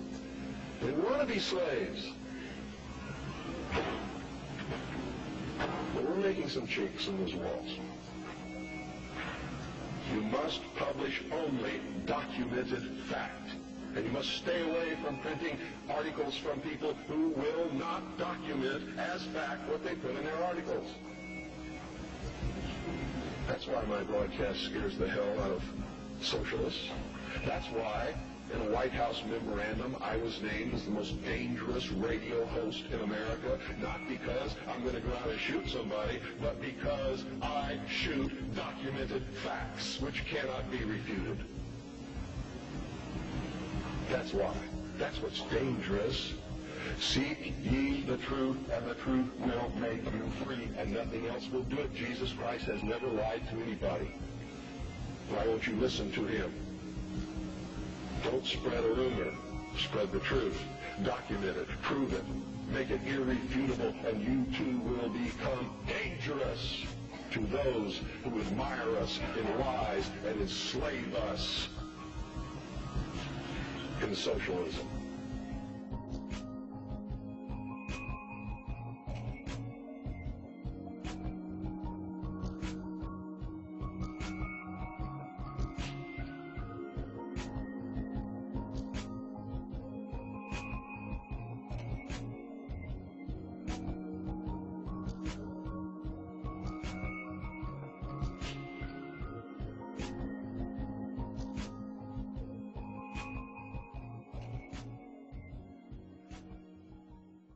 The age of Aquarius and the duality over the secret and the can't totally reach what we're bringing a new age reality based in traditions of pagan theosophy bound to be thousands of offshoots of Crowley students of Alice invading who follow the lies of Helena Blavatsky radically altering changing the pages of history laying the groundwork forged by the tools of Lucifer paving the way for the United Nations a slow preparation patiently waiting since the creation a garden of Eden, a planet whose placement in time is persuaded by aliens, outside invasions, abductions, and commutations, creating an atmosphere ripe for the picking with movies and Hollywood, implanting trickery, mastery over the masses. The whole world collapses in panic, all desperate for someone to save them. Obey anyone that will answer their questions. The savior of sorts, a new age messiah, the wolf in sheep's clothing is what will transpire.